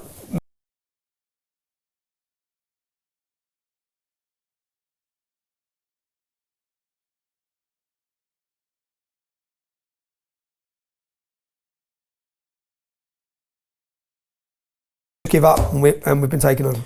Couple more questions. Yep. Class bias. You're talking about working class girls as victims. You're the working class guy. Is this a harder fight when you don't have an accent like Douglas Murray? Do they put you down, the newspapers and mainstream media and all these people, because there's still class prejudice in this country? Oh, there's massive class. See, some people don't understand this. Americans don't really understand it. No, they don't get it. Until you live here for 10, 20 years, as I have, then you see it. And it's a full-on brainwash. I had a taxi driver to explain to me, because all the politicians, 90% of the Labour politicians went to private school. They're rich, middle class, upper class. Yeah. But yet they're the politicians for the working class. It's ridiculous. It's ridiculous. Yeah? There's no working class. I ran against a Labour mayor. I had this conversation with a voter, actually a Muslim lady, she was going to vote in Stratford. And she said, well, my father was Labour and my grandfather voted Labour. I was like, these people give two shits about the worker. They hate you. They hate you. They don't want anything to do with you. They're not here to help you. Do you know what the taxi driver said? When the politicians get in the car, they talk about the children. Yeah? They're talking about us. He said they're talking about the population. That's how they view us, the children. The children. They make decisions that are best for the children. They view us as the children. And the problem is with working class, because I walk a certain way, I talk a certain way. Yeah? But the problem is, I sat with, I think Kofi Annan's, one of the European Union representatives, I sat with his speechwriter, and he was an expert on multiculturalism apparently, and we're debating. So I said to him, where do you live? Where are you? He was in Brussels, the European Union. I said, where were you born? He said, Exeter. So I said, Exeter. Exeter is 99.9% white Christian. You're the expert on multiculturalism. I'm a minority in my hometown of Luton. And I'm the expert. You can't read a book about building a house and think you can build a house. Yeah? None of you experience what we experience. None of you have. And when we've tried to do a cry for help, I always say the English Defence League was a cry for help. Yeah? It was a working class cry for help. Please listen. Please. We know our place. We know we're not governing the country. But we do expect you to listen with what the problems you've imported are affecting us. So yeah, there's a massive class issue. And I think many of them hate us for it. And I think all journalists are middle class, all of them. Yeah. And what they don't like is, we're better than you. I'm a better journalist than you. You don't like it. Anyone who actually takes time to watch our documentaries, and do you know what? When we find the truth's the truth. So I done a documentary called The Phantom Rape Gang. I don't know if you watched it. It's about Muslims who are accused of rape by a girl in Barrow, and she was lying. She was lying. And it was me that cleared, and the Muslim lad, his name was Mo. When the local politician said that I was going up there to stoke race fears, he came out publicly and said, he's the only one who cleared our names. He's the only one that cleared our names. So my journalism, I think the public distrust in media is gone for Europe. It's gone for everywhere, yeah? Once they've seen them lie, and remember, it was all right when we were being cancelled and deplatformed for talking about immigration or Islam. But when they started deplatforming nurses and doctors, yeah, then people started thinking, hold on a minute, right? Ordinary good working people are losing their jobs here. Something's not right here, yeah? And then you saw the lies. We saw what they said about the vaccines. We saw what they said about the lockdowns. We saw the way the politicians lived one way and then told us to live the other. You weren't allowed to go to the family's funerals, but they were having parties and piss-ups in Parliament. So now everyone got to see these things, but they only saw them because of social media. Yeah, not because of the mainstream media, because the newspapers weren't reporting it. Why weren't they reporting all the problems of Big Pharma? Because they're funded by Big Pharma. It's one big machine. Yeah, there is no free press. We are the free press. And the best thing is now we are the media. It's us that get the views. It's us that people want to see to look for the truth after. If there was a terrorist attack tomorrow, yeah, where do you think the British public are going for to see what's going on? X. They're going to X, they're going to our profiles. Yeah. They know we're going to tell the truth. They're not going to see what the BBC is saying or to see what bloody Keir Starmer's got to say. I hope that's true. It's true. At least if you're under 50, that's true. Or under the older people still. Yeah, well, no. No, they lose faith as well. Really? Surprisingly, do you know how many old people? Okay. As I said, with the demographic of our support now, the diversity of our support. The other point being that I'm proud to be British, and I'm also lived experience to see how migration from Christian nations, even Sikh nations, how patriotic they can be and how it can work in Britain. Yeah. So I've always got upset with when people speak about immigration. It's the Islamic immigration. The problem is, if there was no Islamic immigration, we wouldn't even be sitting here having a debate. There would be no discussion. No one would be moaning about the demographic replacement because no one would see it. The Sikh community are not increasing at an accelerated rate, neither the black community. Birth rate in the UK, in Luton, is 1.3 for blacks, 1.4 for whites. Yeah, there's not going to be an explosive change to our country. We're not going to lose it. It's the Islamic birth rate. It's Islamic immigration. None of these debates would even be happening. There'd be no rape gangs. There'd be no terrorism. There'd be no jihad. There'd be nothing. So call it what it is. Identify the problem. Stop calling them Asian grooming gangs and Muslim grooming gangs. Stop calling them Pakistani, actually, because they're Muslim. Yes, some are Pakistani, but they're Afghani, they're Somali. The majority are Pakistani because the majority of Muslims in the UK are Pakistani. When you go to, it's Moroccans in Holland.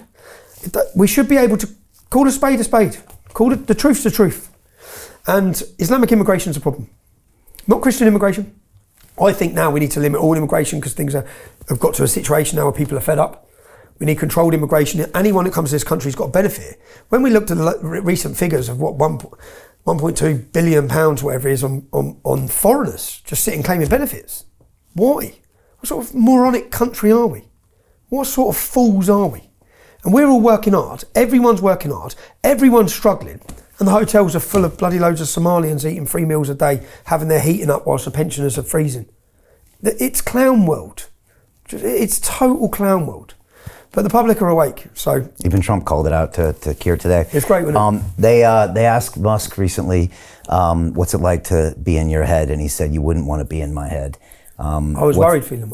You know when I was in jail? Yeah. And I saw how... Because he stepped into the fight, and I saw the level of targeting of Tesla, and I just think one man...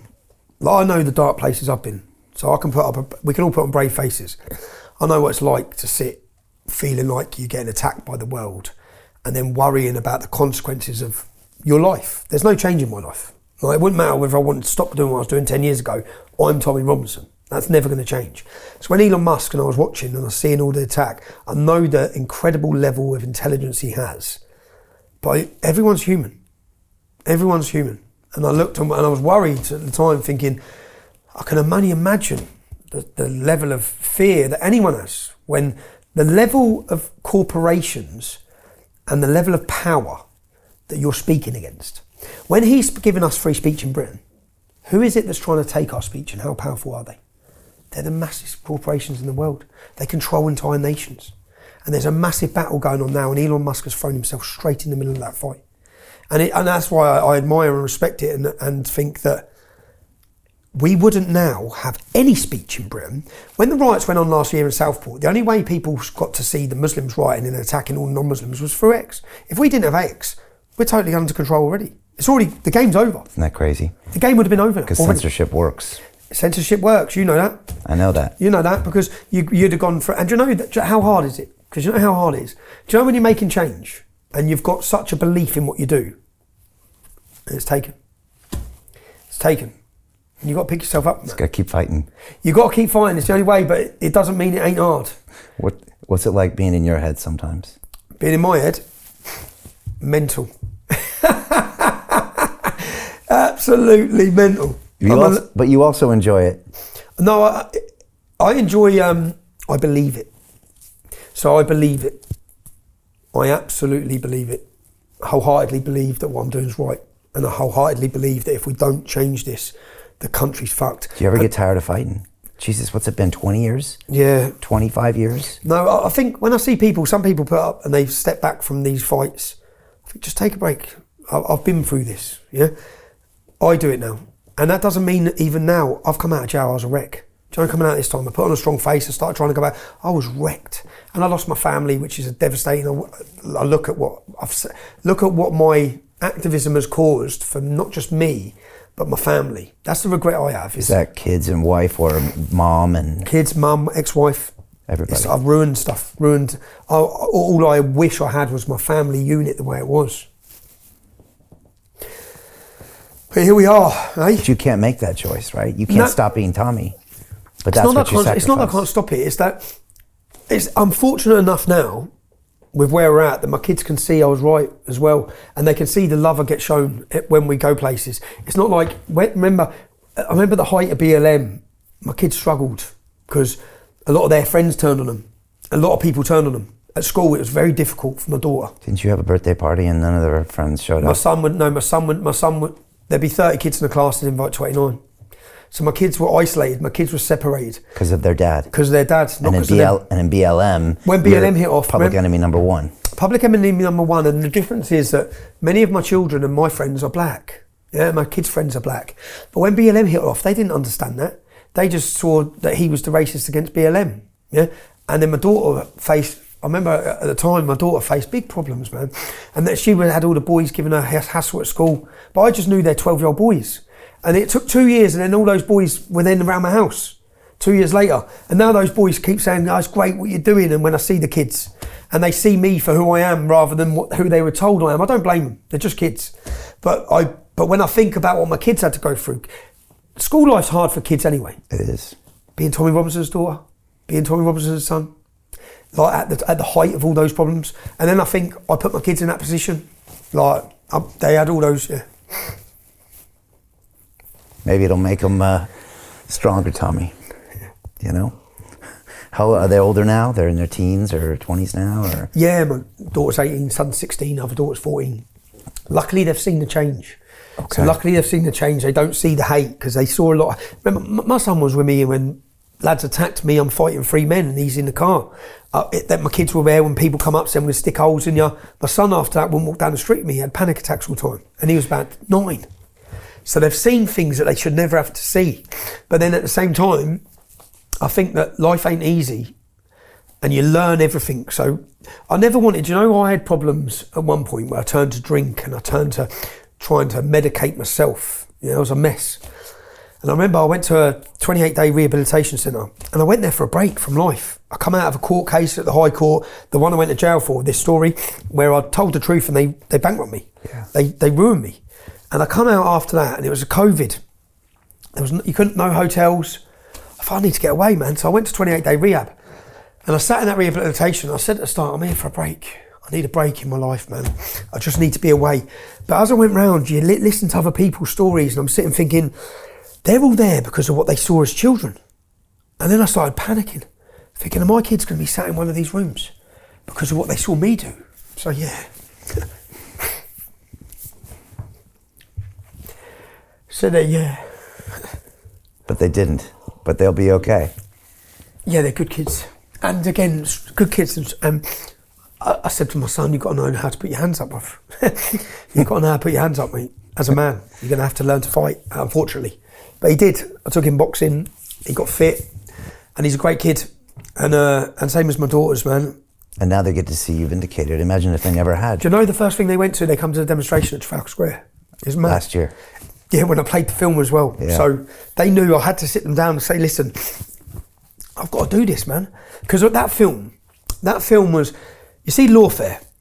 Lawfare's a weapon, and it's been used against not just me, but if you look at what they've done to Donald Trump, if you look what they've done to Geert Wilders, if you look what they've recently done to Le Pen, if you look what they've done to Alex Jones, £1 billion, it's used as a weapon, to silence and destroy people, but people don't realise that. So when I made this film and I got all the proof that the whole court system is corrupt, the whole judiciary is corrupt, but I knew I was going to go to jail, and I was shitting myself, because solitary confinement, in those 3 months in 2018, it ruined me, man. It really fucks me. It fucked me.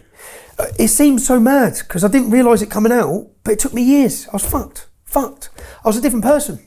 I was like ready to blow. Temper, aggression, all these different problems. When I looked at it was all from that. And then I was worried, but I wanted to play the film. So then I sat the kids down. I wanted their permission. I said, because it ate me up for 2 years, 3 years. I didn't play the film, and I knew I had to film. I thought, I've got to play this film. So my kids come to watch me play the film. And you told them beforehand that the potential repercussions. I said, I'm going to jail. I know I'm going to jail. What'd they say? I played them a song, didn't I, at the film, which was, if you've got to stand for, if you don't stand for something, you stand for nothing at all. And explained to them that there's the right thing to do, which unfortunately in 2024, by the government establishment, is seen as the wrong thing to do. Yeah. But sometimes you still got to do it. And I always said, in my years of VDL, which is why I was so good, and why we got so much done, I said, if you worry about consequence, you're never going to bring about change. So I never worried. I just went, right. I worry when I'm sat in the cell. I worry when I've got a knife in my neck. Yeah? Then I'll worry. But I never worried. And then I get the film, I go to court, I lose the court case. The judge gives me an injunction telling me I can't show anyone anything. And that's the first time I worried about consequence. And I guess it was because I was getting older and my kids are getting older. And I saw what prison had done to them. I saw what me being away from my son had done and my kids had done. So then I worried.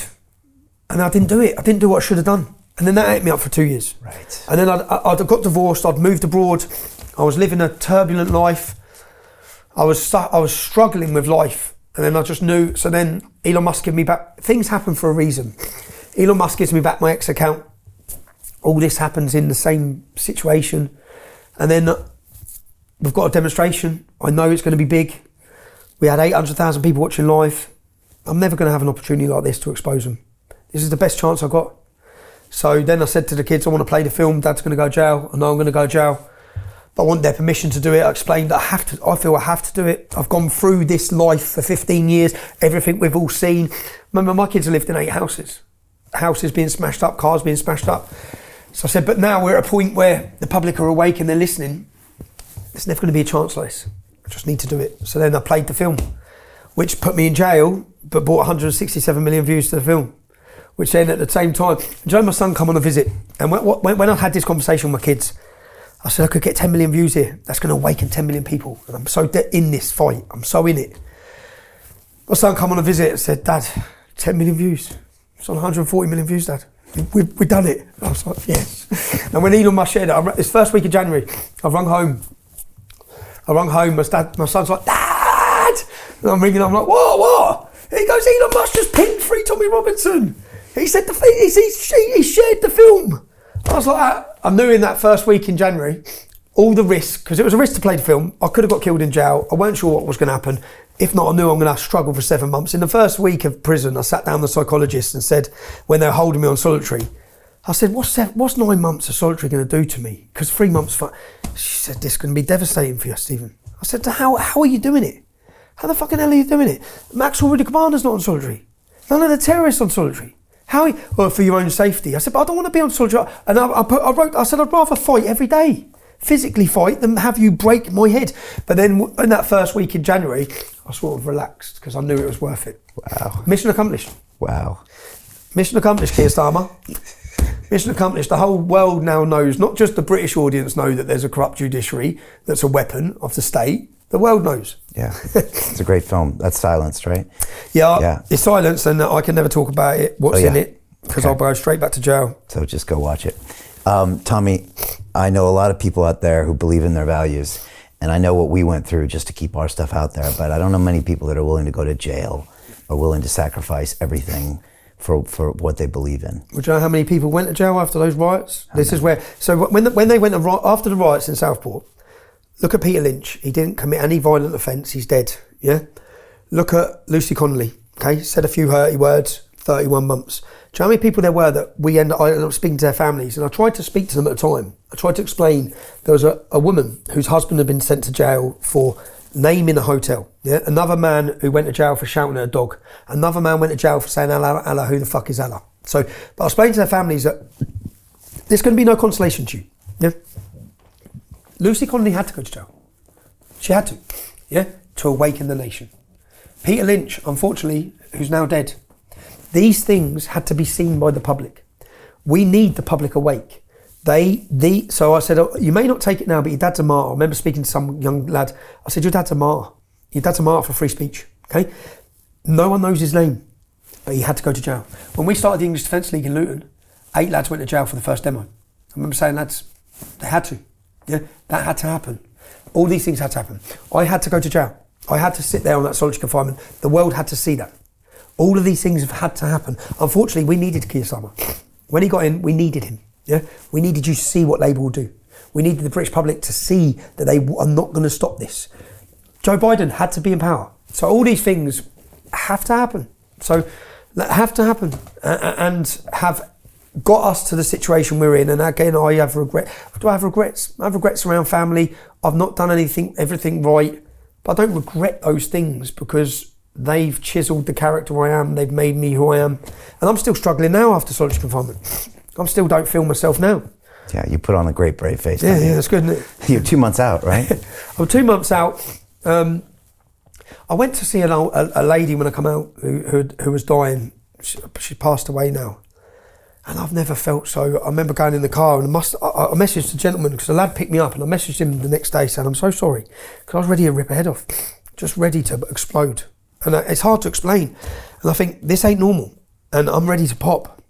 And then I have to limit where I go because I think I can't be ready to pop. Because I have to let someone say something negative to me without taking their head off. But I don't feel myself. And I didn't feel myself. I felt that in jail. I thought I don't feel myself. I know I'm not myself. So coming out of jail, then I think I know I'm not myself. And then I get upset thinking, look what they've done to me. I feel like a mess. But I took a few weeks and went away with the kids again. So I'm in a position where I can as well. And I've got so much support now from people. What's time? Yeah. Go ahead. I get shown love everywhere I go now, so it's hard to feel sorry for yourself. You know, when I was in jail, I got 20,000 birthday cards. 20,000 birthday cards. So I thought it's hard to feel sorry for yourself when you know that there's other lads in these cells amongst this prison who have had nothing, had no love in their life. So it was pretty. I had some beautiful moments. Yeah, but 20,000 birthday cards can't make you feel good when you feel lousy about yourself, right? No, that's it. And I feel lousy about myself. Yeah. What's Tony Robinson doing in 20 years? I'll be happy if I'm here in 20 years, right? I didn't think I'd ever make 40. Really? I swear to God. That's what all 20-year-olds think. I never thought I'd make 40. When I started the English Defence League, I thought I ain't make 40. I might as well just fucking go mad. I ain't getting there, but now I've got here and now I can see the change coming, man. Change is coming. To people who are upset, to people who feel alienated, alone, you're not alone, man. You're the majority. Change is coming. They can't stop it. Will you ever be part of a political party? I'd rather not. I would have hoped and I wished that Reform would be the political party for the people. In fact, I tried to make a truce multiple times. With Nigel? With Nigel. And on stage, I tried to just say, listen, Nigel has continually lied about me to the public. In fact, when I was in jail on solitary confinement, he went on TV and said, I've got convictions for violence against women. He just made it up. So I don't understand it. Why? I look at, so what happened with Nigel? So Marine Le Pen's just been banned from standing. You saw this? Yeah. Yeah. And they used the fact that she made money when she had her members of European Parliament in Europe and used it for her domestic things. That's why they went for her criminally. From what I understand, Nigel done the same. Yeah? And he was investigated in 2019. Well, that investigation was quashed and went away. And according to people close to Nigel, because I spoke to all of them now, yeah, so he was under investigation and it was went, which seems a bit sus anyway, yeah? And since then, Nigel now, you've got Fraser Nelson, you've got all the left are now propping him up as the next Prime Minister. It's like he's been chosen by the establishment and he's took the establishment line on everything. Right. On Islam, he won't talk about Islam, never has. In fact, he's given his chairman position to Zia Youssef, a Muslim. And then what's he done since then? He said Shamina Begum wants to come back. Then what's he said? That we need to prepare for the Islamic demographic majority. This is his words. By 2050, we can't alienate Islam because they're going to become so dominant. Well, Nigel, we need to stop that shit. Yeah? Let's not hold up the white flag. I want a leader that's going to stop it. And then people make the excuse, he's just trying to get into power. He's trying to get in power by filling his party with the same establishment figures that betrayed us for the last 20 years. Right. So I get frustrated and I wish Nigel was the solution. And I tried to make peace. And I wish, when Nigel came out and said that he's not bothered about the demographic replacement in this country, which means he's not bothered that white English people will become a minority in England. Well, I am. And so are the vast majority of this country. And what we saw in the polling this week is that majority of people also understand Islam needs stopping. Yeah, and someone needs to challenge it. Right now, Reform will kick you out of their party if you speak about Islam. It's bad for their brand at this point, or they think it is. But it's not bad for the brand because the public want it. It's not bad for the brand, it's bad for the establishment. Because the establishment don't want to deal with this. Yeah? They want to hide from it. They're not going to deal with it. The same establishment that covered up the grooming gangs. Why did Rupert Lowe get kicked out of Reform? According to him, because he was talking about the rape gangs, Pakistani rape gangs. So Nigel is crushing down on the establishment thing. So people won't like hearing it because people think Reform is the solution. Unfortunately, no, it's not. Nigel's going to be no different. He's going to sell you out. Is Nigel working class? He went to some posh private school. He holds a pint of beer, so you think he is. You think he's one of you. Yeah. Do you ever think Nigel Farage's been in working class estate after 7 p.m. in his life, other than for a photo shoot? He don't give a shit about you. That's how I see it now. And unfortunately, telling that truth upsets people. And I wish it wasn't that case. I wish Nigel would have been the populist voice that Britain needs. Because it's all primed for him. The country's ready for it. Yeah. But as the country's ready for it, in steps the establishment and they take control of it. They know now, no one's going to vote for Labour, no one's going to vote for Conservative. Along come Reform and Nigel Farage. What's he going to do? Oh, he's going to stop the boats. Well, the boats ain't the only problem, are they? No, in fact, Reform's policy at the start of the election was 1 in, 1 out. Well, 500,000 Brits left last year. 500,000. So they're going to get 500,000 rid of Brits and what, 500,000 Africans are coming in, are they? That was their policy. That's Reform. They changed the wind. What does Nigel even believe? At least you know what we believe. So I think that Rupert Lowe, I saw what happened with Rupert Lowe. I think that he's become a strong voice. I've looked at Ben Habib, Advance, lots of the people who were kicked out for their free speech. There is no free speech. How can you have a political party that want to govern this country like Reform when they have they don't believe in free speech? They don't believe in free speech. Nigel doesn't. In fact, he's got NDAs and agreements that anyone who steps in is not allowed to mention my name. They can't have Reform councillors that say anything positive about me. What? You're a dictatorship, bruv. That's not free speech. So yeah, enough about Nigel Farage anyway. Nigel, I want an apology for making up your bullshit about violence against women. Or at some point I will be finding you with a camera. So no politics for Tommy. You're going to keep doing what you're doing. I want to lead a cultural movement. This country... I think you are. If you shift the culture, you shift the politics, yeah? Yeah. Now, what we had combined together, we got myself, Katie Hopkins, Cole Benjamin, Lawrence Fox. We brought together lots of people and we had lots of young TikTokers, lots of boxers, comedians, and we wanted to work on a 5-point plan that all of us can agree with. And we want to make it cool to be British because they've made it embarrassing to be British. Yeah?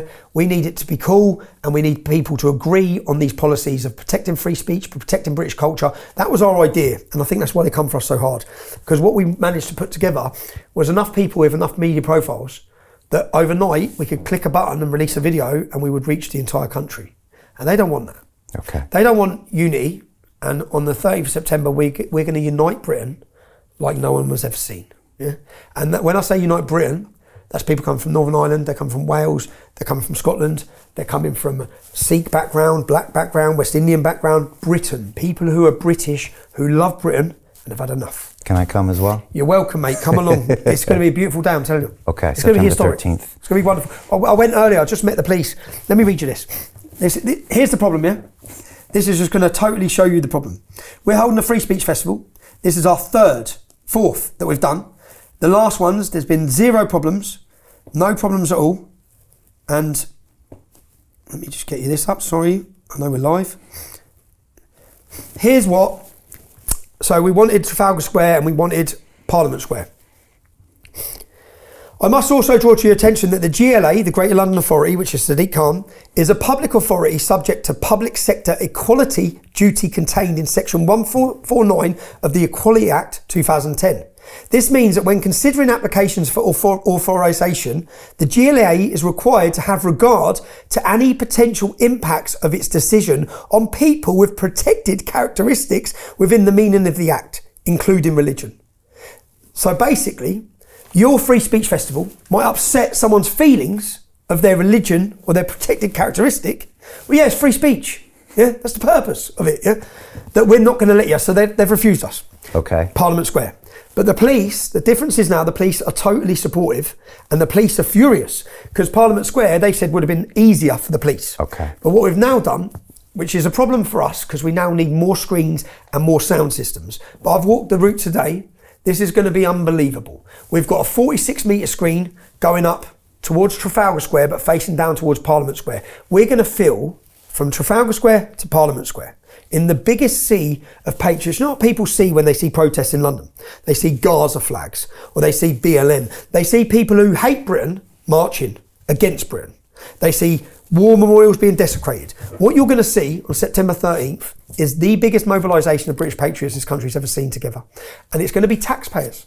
And there's no subsidised coaches travelling or funding people and ferrying them in. It's organic. The signs not being made by everyone else. They're going to be made by the people coming. It's going to be a celebration and a sea and a tidal wave of patriotism and nationalism that no one's going to stop. It's going to be, we've got a 46-metre screen, 70 metres later, we've got another 46-metre screen, 70 metres later, we've got another one, 70 metres later. We're going to have, it's going to look beautiful, it's going to be iconic.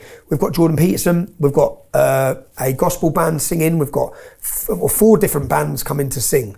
It's going to be entertaining. And it's going to be, you know, that sense of, I went to Poland in 2015 for their Independence Day. And I stood there, you can watch the video, and the hairs on the back of my neck stood up. There was 250,000. And they've got their kids on their shoulders. And I stood there and thought, we haven't got this. There's something missing. We couldn't do this. And I remember when I stood in Trafalgar Square, I felt it. I felt that togetherness. I felt the hairs on the back of my neck stood up, and I felt Britain's awake. We've got it. We're here. Patriotism's back. Pride's back. It's coming, and the best thing is, when I walked out of jail this year, two months ago, I sat there thinking about what should I say, and I wanted to send a message to Keir Starmer and his pathetic coward government that we're starting where we left off, and that's why I gave the date straight away, because I knew it'd get 6 million views, which it did. 13th of September, and has it worked? Everywhere I walk, people are talking about 13th of September. How'd you like them apples, Keir? You mug. Tommy, I said at the beginning, we're going to try to find out who is the real Tommy Robinson. I think we just did. So thanks for the candor. Thank you for telling us about your journey. I think it's very hard for anybody in this world not to at least understand why you're the man you are. And I think we now understand why you do this. And I think September 13th is going to be a pretty cool day. I might show up with my kids. Come along, bring the kids, man. I'm telling you, it's going to be beautiful, man. It's going to be beautiful. And do you know what? They've tried to break that community, and you're going to see the strongest show of community that people have ever seen in our capital city. It's going to be great. I'm excited. We've got a lot of work to do. We've got a lot of work to do to get there. But as I said, the speakers now which are coming, the priests which are asking to talk, something huge is happening. Okay. It's nice to see that, man. I've enjoyed it, bro. Thank you so much. Thanks for the opportunity. Appreciate you, Tommy. Yeah. Cheers, mate. All right. Thank you. Hey, I know investing in crypto is scary. It takes a real leap of faith because there are so many scams, rug pulls, and bad actors out there. It's a dangerous business, which is why 95% of people lose all their money. Well, that's why I created the London Real Investment Club, so you can access the hottest deals on the planet and use the crypto bull market to create the generational wealth that you deserve. Join my team of over 100 people from around the world that are making millions of dollars behind the scenes investing in blockchain, AI, Web3 games, DeFi, Bitcoin, and more. Don't miss out. Click the link below to book a call with one of my team now. But hurry, this bull market will end soon. I know investing in crypto can be scary. That's why you gotta join the investment club. Pull the trigger. Let's do this.